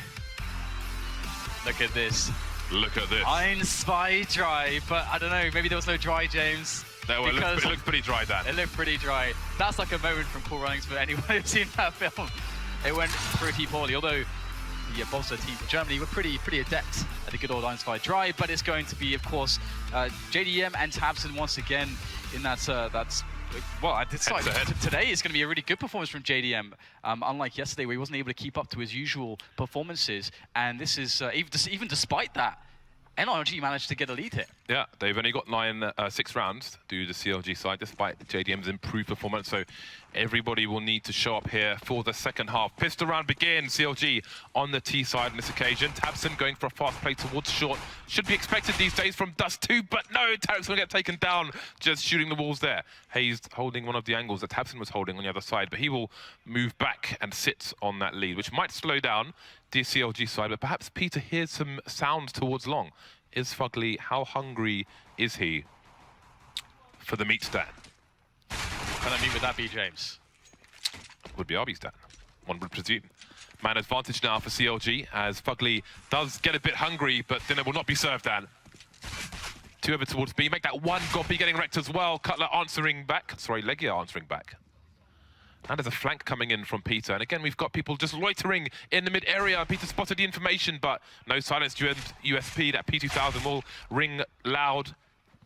And now it's Peter alone versus 3. Bomb site taken by JDM. Alone in a cold, cruel world. But perhaps actually it's a little bit warm here in Dust 2. But either way, Peter's going to go for the attempt. Let's see if he can get something out of this. 3 players to deal with. This is not easy. There's 2 entrances, the window and the doors, and neither look all that alluring. Peter would rather save his Kevlar, for which he can get a bit of a bargain, James. He's taking no armor damage for a mere $350. He may purchase a helmet. We could do infomercials, Dan. I think we could rock that. Yeah, I mean, Peter, again, it's very important note. He has a clean 100 armor, which means he can get a helmet for $350. If he takes 1 armor damage, he would need to spend $1,000 to get a helmet. This is what Tarek didn't do in the previous map. How ridiculous is that, by the way? You go to the shop or something, and the guy sees like there's like a small scratch, just a bit of dust on your Kevlar. He's like, nope, no helmet for you, mate. Well, Dan, $1,000, please. We went to Belarus, right? And we had to buy visas in the airport, and he refused my currency because it had creases. Yeah, what is that? Your euros are 2 crumples. He literally said that. Yeah. Go and draw some more money out, or you're not getting a visa. Yeah. I was like, well, all right then. So Peter doesn't actually opt for the helmet here. He will just go for a pistol, but obviously he is the man who needs his money for the AWP. Absolutely. So if it was somebody else, perhaps the helmet comes into play. We see Fugly picks up Kevlar and helmet. 2 scouts onto tabseN and Legia. He's stacking those crisp bills, James. Yeah, he's making sure they are get all visas. He get 10 visas in Belarus if he wants it. Firmly ironed. Absolutely. So we've got, well, we had 3 scouts actually, because JDM has 1 as well. So far, so good for CLG on the anti-eco. The other scout's been rescued by Gobby. Got some nades streaming through. The trajectory of that nade will tell Hayes that somebody is close. And will there be a pop flash? Ooh. No pop flash, James. They're doing it dry. Tarek got shot down to, oh, so no, it was Hayes who got shot down to 8 HP. Tarek chose to push. But yeah, no pop flashes. That is a poor situation, basically. You need to get that pop flash in. There's no reason to take such a risk. Yeah, if you have flashbangs, then please use them. I implore you to use them. The thing is, though, James, they don't want to use them because then they'll be spending money. Maybe they're just a bit stingy on their money. Why would you make life easier for yourself, Dan? By using a flashbang to push through double doors when your teammates, your opponents are on a force buy? Why would you do that? It's more fun if you do it the hard way. Maybe it is. Maybe they need some excitement. They are, though. More embarrassing. They are closing the gap now. 8-9, NRG on the eco. So we expect NRG should get wrecked. The score should go 9-9, and then we should see a nice buy coming in for both teams. We have a 3-man push here on the short. Hayes needs to be careful. He's got an AK, and he's got 8 HP, so he may want to back off and let his teammates do the cleanup operation. Peter is the last man standing now. So indeed, Hayes just stays away, but Cutler's going to get shot in the head, unfortunately for him. I think he had a P90, so he won't be too concerned. JDM can see him going for the aggression. He won't be able to reach the P90. I don't know if they'd really pick it up anyway, even for a scout.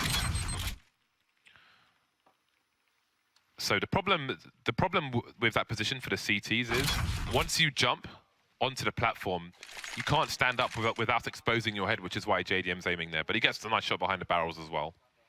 So that's nicely done. He, it seems, will continue with the scout for the time being. He's got $8,000 in the bank, so this is interesting. It seems CLG are confident that they will take the round and take NRG's AWP, which is being carried by Peter, who has no armor, Dan. He's naked. He is a nudist. He is in his birthday suits. Naked nudist. Well, we have Tarek making his way down to Xbox here as well. So we can see just this is a default, essentially, from CLG. They take control of Dark, they take control of the Longhouse area. You can see them spreading in all the T-sided areas. But that said, it looked like Golby actually took down Peter in upper Dark. I'm not sure if he shot him through smoke or what happened, but that is not nice there for CLG. Going down a man early. Perhaps it looked like there was an engagement here. There's bullet holes all over the place, James. There has been an altercation being won by the CTs. And they have 2 men in B as well, so this is a great spot for NRG. So CLG have to construct a way to attack now. They don't have any information. So there's 2 ways to approach it. Either you get information in middle, or you go for a blind play. It's really interesting. We've seen Thorin, who will be here next week. We see him mention JDM's rifling statistics are almost non-existent. We saw an overpass at 15-14 in favor of CLG. I think it was a 2 versus 1, and JDM was running to the site with a scout, and there was an M4 on the floor, and he chose to continue with the scout. There's an AK behind him on the floor. You can see it right there, but he's still choosing to go with the scout, Dan. That is insanity, and it hasn't worked out on this occasion. Yeah, absolutely. Well, it's going to be CLG going for the Hail Mary, just going with those grenades for a set play. 3 players onto the A bomb side, but Peter misses a shot, almost gets taken down. He's on 19 HP, but in comes Tabson, just popping heads left, right, and center. Just now Cutler, who remains here for the CLG side. He'll be getting some tags in there, but he will get eliminated by the spray down of Golby, and that will be 10-9. NRG with a nice round victory there. CLG not with anything going their way, kind of not really getting the picking situation working, then having to go for a 3-man push on A. Not really an ideal round for CLG there. I'd be really curious to ask JDM why, even in situations where he has a scout and there's a rifle at his feet, even at 15-14 on overpass, he still chooses to push with the scout. It worked out on overpass, didn't work out on that occasion. You take your shot, you miss your shot, then you're completely open to getting punished before you can fire another shot again. And he did get punished on that occasion. But of course, he had $8,000 in the bank, and he will continue with the AWP on this particular round. We've got players in lower tunnel for CLG, which will allow them to secure at least angles towards short. Now we've got the pop flashes coming in. So now they're starting to use their grenades to take map control, which is good. And looks like CLG are going for a bit of presence in towards Catwalk, but wow, that position from Peter, the smoke was up there, got the pick, got the free frag essentially. And that's one of the reasons why the AWP is such a strong weapon in the game of Counter-Strike, because it's incredibly difficult to trade frags against an AWPer. He'll be able to get those kills and then fall back, and then you're left with a man disadvantage if they're playing good angles where they can fall back, or if they can you know, find cover very easily. So good AWPers are very scary in this game, and speaking of good AWPers, JDM is going to try to level the disadvantage by using that AWP of his own when that smoke disappears. But Eleague is playing close to that smoke, maybe expecting perhaps a player to walk straight through, or for a contact play to be coming in. So CLG, it's on JDM to connect this shot, because as soon as they see JDM with this much time left, they know what's going on. I think Eleague would have seen a bit of waste there, jumping away from the flashbang. Peter coming in close, and Eleague is just holding a grenade in his hand for far too long there. I don't know if that was a communication error or what, but that has lost them the sight now. We've got Tabson playing close. He might go for a push through the smoke, but his teammates are getting eliminated as well. Now they'll spot him from the back. 3 versus 2, problems for CT side. They're moving away from the B bomb site, trying to save what they have. CLG looking good to tie up the score. And the crazy thing there is that Eleague is in this position where he can win the round for the team, but Eleague makes the misplay, and you see that sometimes commonly happen. For example, his teammate's in a spot where he's only going to get picked off by an AWPer if there's a deep peak, which means that that T player has to be next to Eleague basically. So the pop flash does nothing at that point. So yeah, that misplay costs them in the round. I wonder if that's going to end up, you know, potentially costing them the match, because their economy's not in a good place. This is really not a good time for NRG to lose a round. JDM has 94,140 kills on his sniper rifle. That's insane, isn't it? That is insane. It is smart though for NRG. They did actually save 2 weapons, so that will allow them a fall by this round. But this play here, that's just a Legia misjudging the situation, and it cost his team the round, I think. I don't think his teammate had... It looked like he wanted to punch the desk then. I don't think his teammate had an aggressive angle towards the tunnel, which obviously would be risky, so he can't see how close the players are. The players go for the brazen peek, the unannounced peek, the cheeky peek, Dan. And it works out. So 10-10. Both teams back on the bye. Double AWP here for the CT side. Indeed, as the desk mentioned, it will be Legia with the second AWP. We did see him, I did see him during the warm-up, playing around with the AWP as well, doing some funky stuff over towards the long area above the pit. Ooh, Fugly with a cheeky boost. I like this angle. This is an angle that almost nobody would ever check while they start to walk into the tunnel. But JDM, almost a double peek coming in there, but it's 2 frags for the CT side. Fugly just about escapes JDM with a shot through the door. That's such a sick spot as well, due to the fact that he put the smoke down as well. I wonder if there's a bit of one-way going on there, but anyway, we got the reaction from CLG. They go for the B split here, but with 2 players, James, they try to split B. That is not an ideal situation, but Tarek is trying to make the most of it. He has 8 bullets left here. He's not confident to go for a reload, but there it is. Finds himself a bit of cover, and the CTs hold their approach. They're waiting for a bomb plant to be made. But look at the bomb. The bomb's about to go into tunnel, but Fugly's got an angle. The bomb may be unable to cross, but Fugly's gone to low tunnel, and indeed the bomb will be able to make it into the site. So at least CLG can perhaps get worst case scenario and plant the bomb there. Yeah, I think NRG is just playing it super safe. They want to hear that bomb plant sound go off, because that is the point where they know one player is busy, and then they can move in and maybe get a 4 versus 1. And here it is, the players are moving as the bomb goes down. Tarek has announced his position in tunnels. Fugly's there with the grenades to try to make Tarek's life very difficult, and he's wasting so much of Tarek's time. Tarek needs to help his teammate, and he is going to get a lot of time. It looks like NRG went fast enough through the doors and the window, and Tarek's back in position. This is much too slow for NRG. Will it cost them the round? It looks like it's going to be going down to the wire here. JDM versus Tabson. Tabson on 6 health. JDM pulling out a pistol, and that will close it for CLG. That is ridiculous. NRG, I think, really should have won that round. They had 3 people outside the site with 1 guy dueling with 1 guy in tunnel, and there were 2 guys in the site. Deep in tunnel as well. That's a 3 versus 1. Yeah, and they were going to wait. What are they waiting for? I mean, it was played perfectly in tunnel. The flashes thrown in by Fugly were wasting so much time. That is when NRG is supposed to move in. Tarek ran out of bullets, and they still won the round. It's insane, isn't it? Another situation where we get a bit of a misplay. Hesitation, Dan. And it's resulting in, these trades of mistakes are resulting in a very, very close matchup. We've got no weapons here for NRG. They just have some pistols, that's it. They won that AK, James. They won it bad, but there's 2 Ts right there. And because Color wants to pick up that gun, but he's too afraid to pick up the gun in case he gets rushed down. Oh, wow, they're actually leaving the AK out there as well. The thing is, that doesn't make sense because Color has a HE grenade, right? If his teammate holds an angle for him, he can nade the gun backwards away from the position. And then he can throw his MAC-10 over this barbed wire here. So there's, which he's about to do. So, they've actually made the escape with it. I think he actually used the HE for exactly that. So, nicely done. Moving back first, I mean, I guess no one's holding an angle for him, which is dangerous, but either way, it's worked out. And now we see NRG with the pistols causing problems for CLG here. The bomb is down in a weird spot. Pitter's made his way through to B. Re-smoking C2, that's really important as well, but we've got a flank coming in from Tabson. We've got boost coming in, so they're going to be in danger wherever they choose to go. But that boost will tell Pitter that somebody else is in CT spawn, but how are they going to escape this situation? Loads of pre-fire coming in before the peaks come in, and there we go, pays off. Fugly gets taken down. Tabson picks up an AWP though. Ooh, that was close, but not quite. Bomb getting planted now. Pitter, is he going to go for the peak? Tabson, this is very doable for him. Especially the form we've seen of him recently. He can move back, and he'll have a better angle with that smoke. Yeah, he can look over. Oh. The risk is he'll be exposed to the window, but I mean, you've got to take the risk. Like, this is a far superior angle, not going to pay off on this occasion, and he will make his exit. NRG in a lot of trouble now.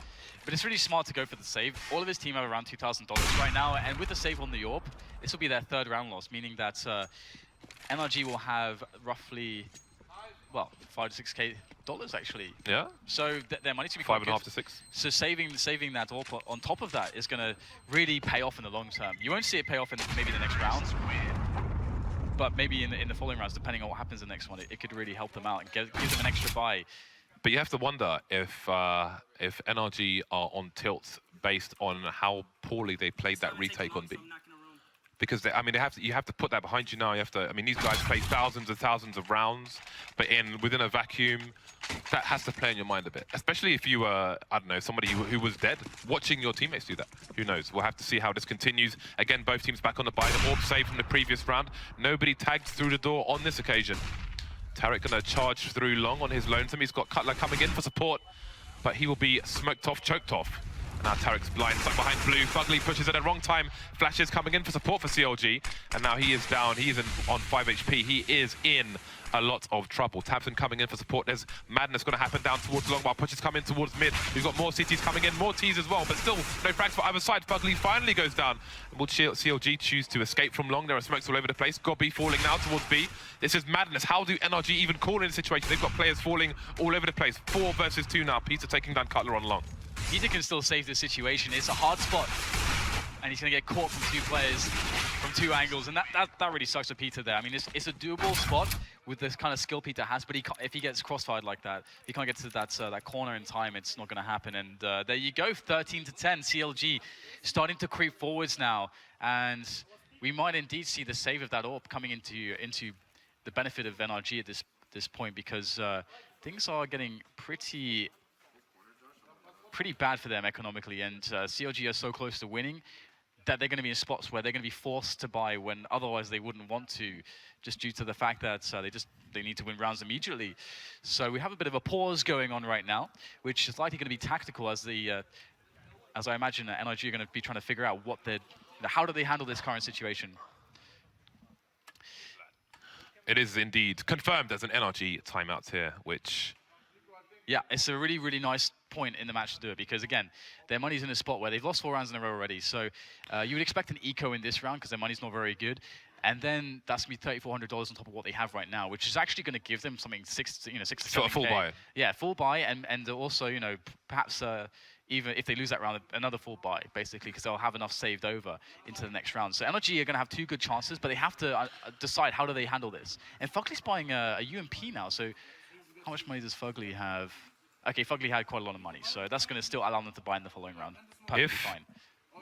If NRG lose their first 2 games today in such a brutal fashion, you have to wonder what kind of mindset they're going to have going into the last 2 games. They're playing the last 2 games versus SK today, later on, because obviously they had two rounds where they lost to mere pistols. Yeah. They lost to sticks and stones over on train, and then that retake, or whatever that was, it was supposed to be a retake. I don't know what it turned out to be. If that turns out to be the snowball that goes into an avalanche, which makes them lose this map as well. Maybe, James, we just need Shaq in the building. He's to be on comms with them and give them the you got to step up speech that we saw on the inside of the NBA when was it Justin got kicked and they were talking to him about it.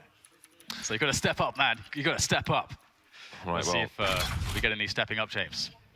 It is time to step up. Let's get some ladders in here. 3 HEs coming out for the NRG side. I do love to see grenade shenanigans on economical purchases by teams, especially on Dust 2. There are good opportunities. Dodgeball time, James. There's 3 HEs. Let's go. Oh, there's the first one. Damage onto Cutler and Pitta. Legia's got the last one. I don't know what position he's in, but his teammates are getting cut down. Tabson with a nice response there. There goes Legia, there goes Tabson. Fugly coming in with that UMP, 2 versus 3. Again, Fugly against his old team here. This is a little bit awkward, actually, and I'll explain why in a moment. We have Hayes up on the A-bomb site, and the bomb has made its way there as well, but there are weapons he picked up here. Fugly's in a pretty exposed position there with really no health to work with, so he's going to back away. And luckily they didn't lose an AWP on long. That would have been really nasty for them.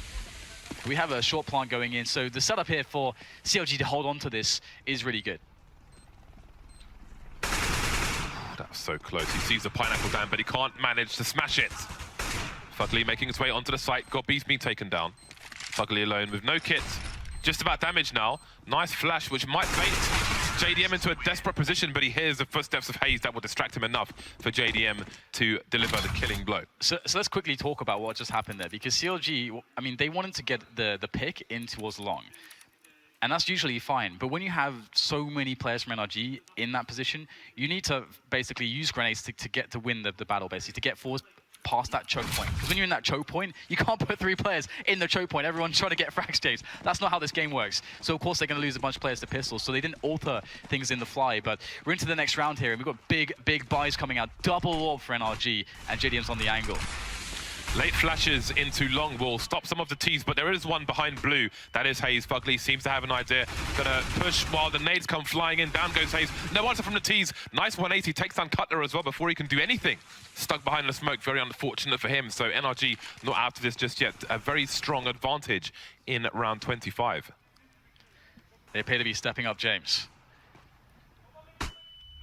Here we go, we've got Tarek there out in mid. Nice little pick off there, finding that kill there. And that's going to tell his team that there's only 2 people towards A at the moment, but one of them is Peter. That's a problem. Peter finds a shot straight to Peter's dome. In the face. And that's now 2 players left here for CLG. What do? They got JDM there, but he's in a position where, okay, Tarek has a lot of nades, but it's pretty much going to come down to winning these aim battles, these one-on-ones, which is very difficult to do when you're against 2 orbs and you don't know where they are positioned on the map. JD is going to reroute himself towards B and try to get that pick from tunnels, but still there's 2 players in B, so it's going to be a very, very hard-fought effort here for JDM, but it is on him to make this shot. And here he goes. Will Godby give him an easy one? Godby can't stand up without being exposed to JDM, as we mentioned previously. He's got to get low, James. And indeed, he's made his escape while nobody's holding the angle, so that's nice. That allows him to be more useful to his team. We've got nades flying in and bullets flying to chest. Tarek, 10 HP versus 4. Can't do anything, can't do any more damage. There are only 3 rounds between these 2 teams at the moment.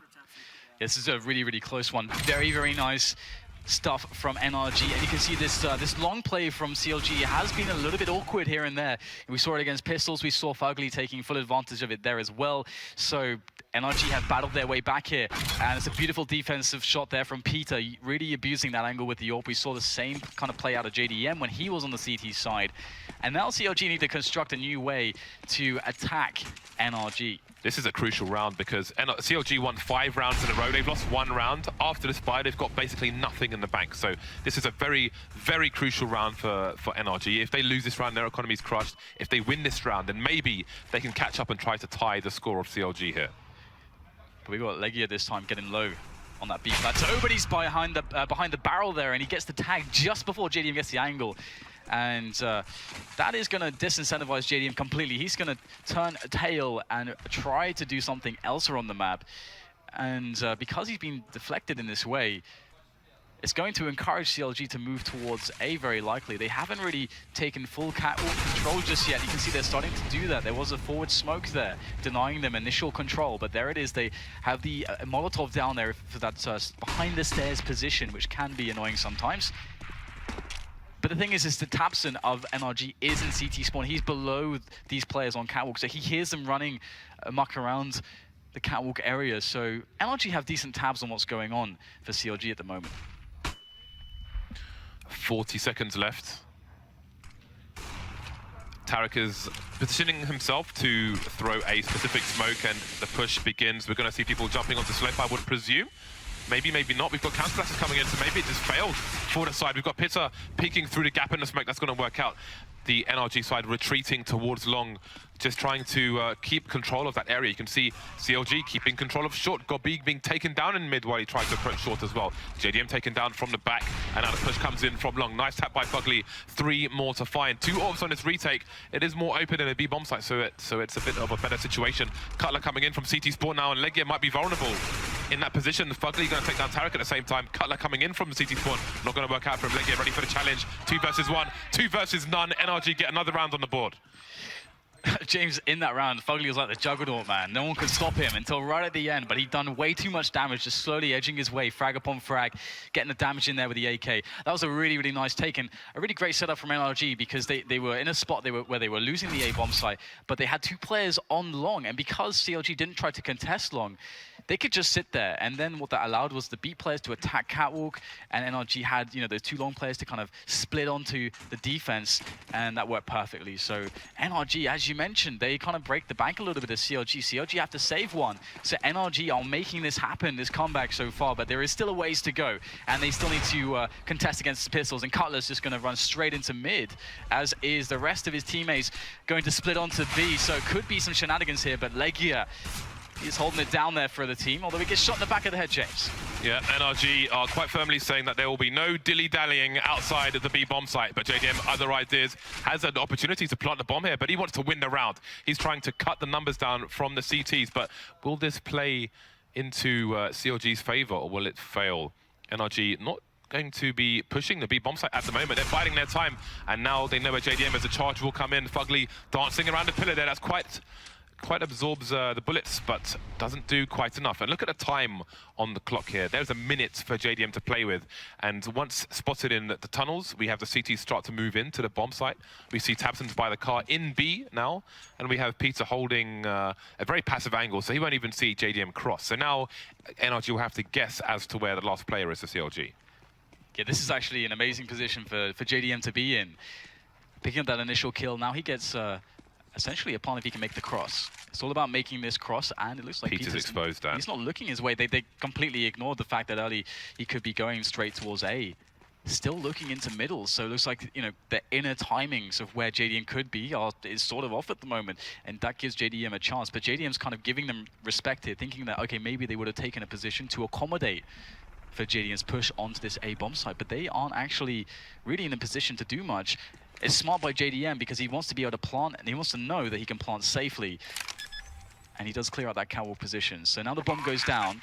He should realize that there could be a player very close, but Peter's position, there it is, the vertical shot missing. Peter with the pistol will finish off JDM. It was a great effort. He got a frag, an extra frag, and a bomb plant out of it. But NRG will survive the round. They'll pick it up, and they'll get a situation where they survive with 2 players, and that's pretty decent considering. You have to respect the self-belief of JDM, and Peter's just delaying the defuse to allow Tabson to pick up the second AWP, by the way, but you have to respect the confidence. Oh wow, sit down, just get out.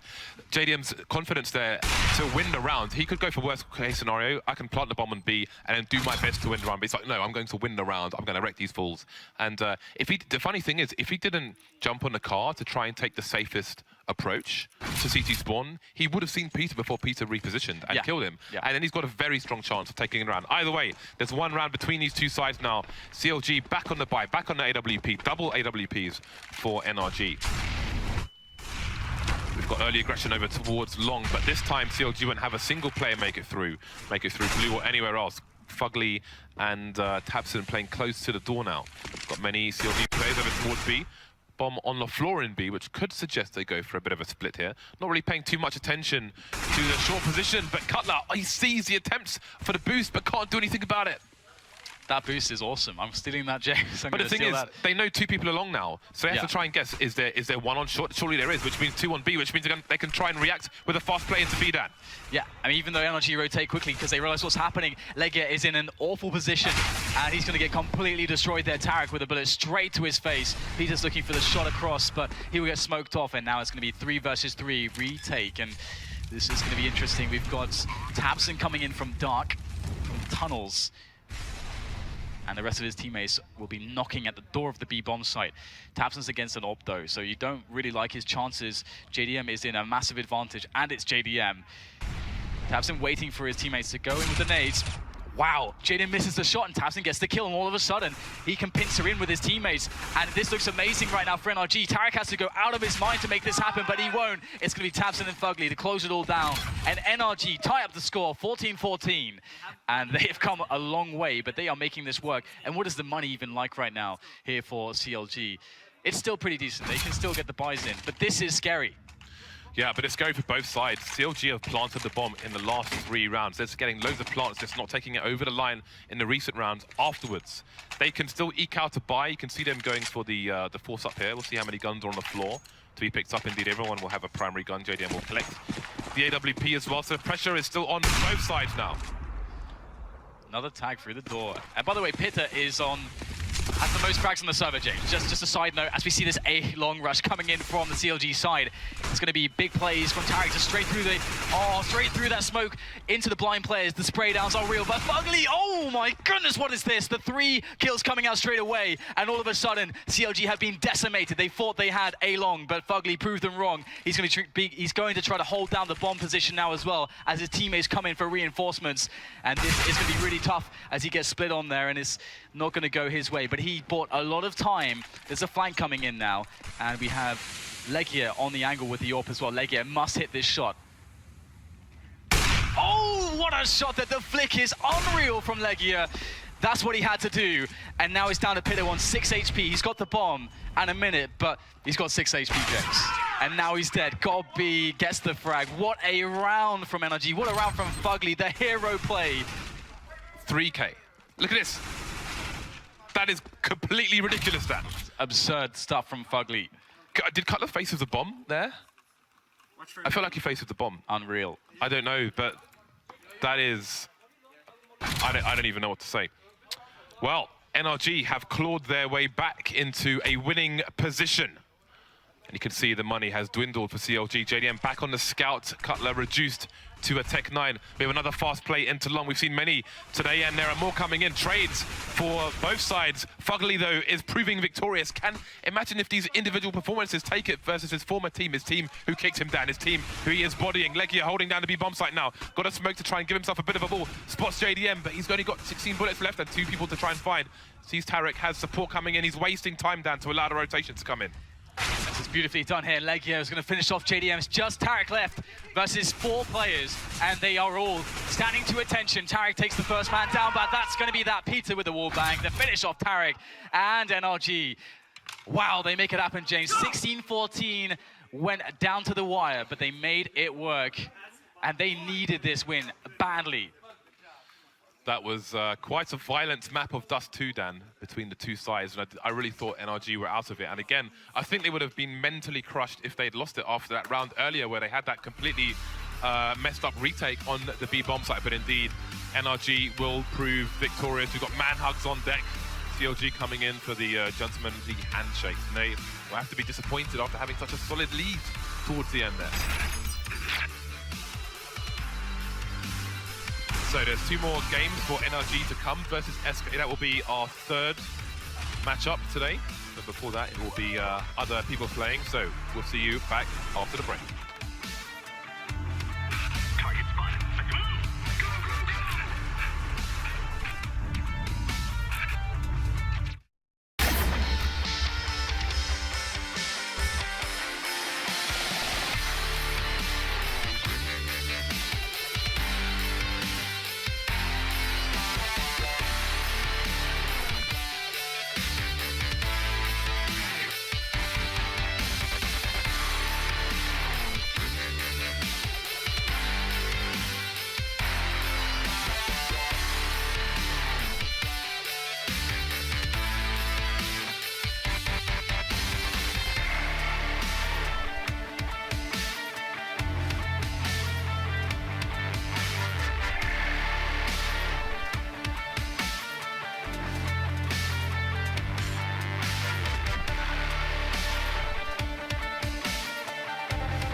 Yes, welcome back to Eleague. We've got a great game to talk about there, 16-14.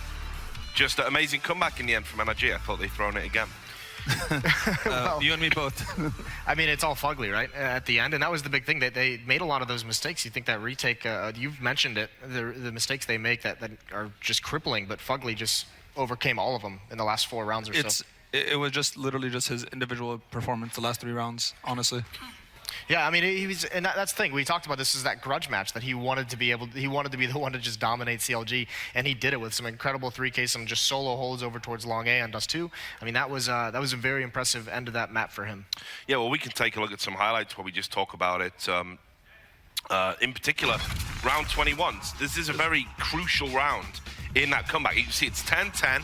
CLG basically fail here. Yeah, I mean, No, this CLG actually won. Sorry, NRG, sorry, I should say. Yeah, this actually misses the critical battle because Tarek and Fugly had that battle over in Halls right before that. And the thing was, Tarek actually misplayed that. Tarek had to be much more aggressive in that 2-on-4 because once he's occupied, once Fugly has Tarek occupied and distracted, that's when the retake should be coming in. It's a 3-on-1 with JDM with an op in the site. That should have been easy, and instead they fumble it. And then we saw the opposite end of the equation here. This is where Fugly at A long makes a play. Literally just kind of charges at the door. And, you know, Fugly had a pretty good series, but this is just, again, on that T side, just gets those double kills. And from that point onwards, you can see Fugly just really started to lock it down. Like, he started having these crucial multiple kills. This one is ridiculous. Look at that. So, I mean, when all else fails, just rush forward. You talk about, you know, how statistics don't always tell the full story. You know, his kill to death ratio might be nothing to even his sing about. average damage around really The impact of those exactly kills. just to be able to be that. If he dies there, almost in every round, if he died, they lose that round 100% because they lose all of A control. They have a free site. They should win the round easily. The fact that he's not only able to stay alive but get multiple kills from that position when he's alone, it shows a lot. It's a very impressive performance by him. Now, of course, another person who was impressive was blazing hot player of the match, as presented by Buffalo Wild Wings. It is, of course, JDM. Yeah, refreshing to see this as well after yesterday. Yep. I mean, look at the turnaround, but just, you know, Train, he was just a dominant factor of their win there. Even on Dust 2, he had some very, very nice rounds, some very good shots. Good to see him come alive. CLG needs him more than perhaps anyone else on that team. Look at the deaths, too. He barely died as much as he did yesterday, and that shows how important he is for his team. Yeah, and when you're an author, those alive. deaths are expensive. Well, not 2 only maps that- versus 4. Yeah, yeah. Let's throw that one out there. Context, boys. Yeah, okay. All right. But anyway, let's hear from the Lord of Lounge Nation. JDM is with Rachel Quirico right now. Thanks so much, Richard. I'm here with JDM, and there's a couple things I want to ask you. After your matches yesterday against SK and Astralis, how did you guys recover? How did you reformulate for today? We just got to remember that it's round robin and that we each day is kind of like a new day until we reach Thursday. So it's kind of just starting fresh and just, you know, if we win out, we can get to it or second or third seed. Unfortunately, we screwed up and didn't get that last one, which was frustrating, but, you know, we'll see what happens now. We just get to watch the matches and see what seed we get. In that last round against NRG, you guys played, you know, very, very close. Do you think that match indicated how closely matched your skills are? Yeah, I would say so. I don't know, it's frustrating talking about that last match because I feel like we really should have won that. We made so many mistakes towards the end, especially with like bomb down, planted. People were just peeking, they didn't need to. So yeah, I think they're a good team. They're a new roster, so they're in like some sort of transition. But they have a lot of skill on that team. So. Well, speaking of rosters and transitions, what was it like playing against your old teammate, Fugly? That's always good. He's a cool dude, and he's a good player, and he did really well against us. So. Well, I had another question about that last map. We saw you running around with a scout, and you ran right past a rifle, didn't pick it up. I wanted to know, was that a strategic choice? To be honest with you, I don't even really remember that scenario, so I don't really recall that. But I mean, maybe in the scenario was where I just felt like I'd rather have a scout. I don't know. I didn't really think much of it. So. Well, thanks for the insight so much. Back to you guys. Right then, so you had the JDM a bit more upbeat today, it seems, than he was yesterday. He didn't really seem to have a lot. He didn't even play up to the cameras, which isn't like him. He does generally like the attention. But, you know, he had a much better performance, and he talked there about, of course, the important thing for us to remember. These are just seedings, and anything can happen moving forward. Now, CLG They didn't disgrace themselves in this series. They didn't disgrace themselves losing a map. But I think it is getting to that concerning point now because obviously they could be the ones that do finish bottom of this group and would likely have to play Astralis. The big thing is now that their seeding is no longer in their hands. It's all going to come down towards how SK does in this next matchup versus Astralis, and then the SK versus NRG one at the end of the day is going to be the big telling point of where those seeds are going to come into play. So, I mean, with them not having any more matches, it no longer relies on anything they can do in the future. It all relies on the terrible day they had yesterday. Yeah. Unfortunately, he's right 100%. Now, unfortunately, unfortunately for them, they've been playing a lot better today, but it really doesn't matter because they still end up fourth. That's the problem. So we just have to wait and see what happens. Yeah.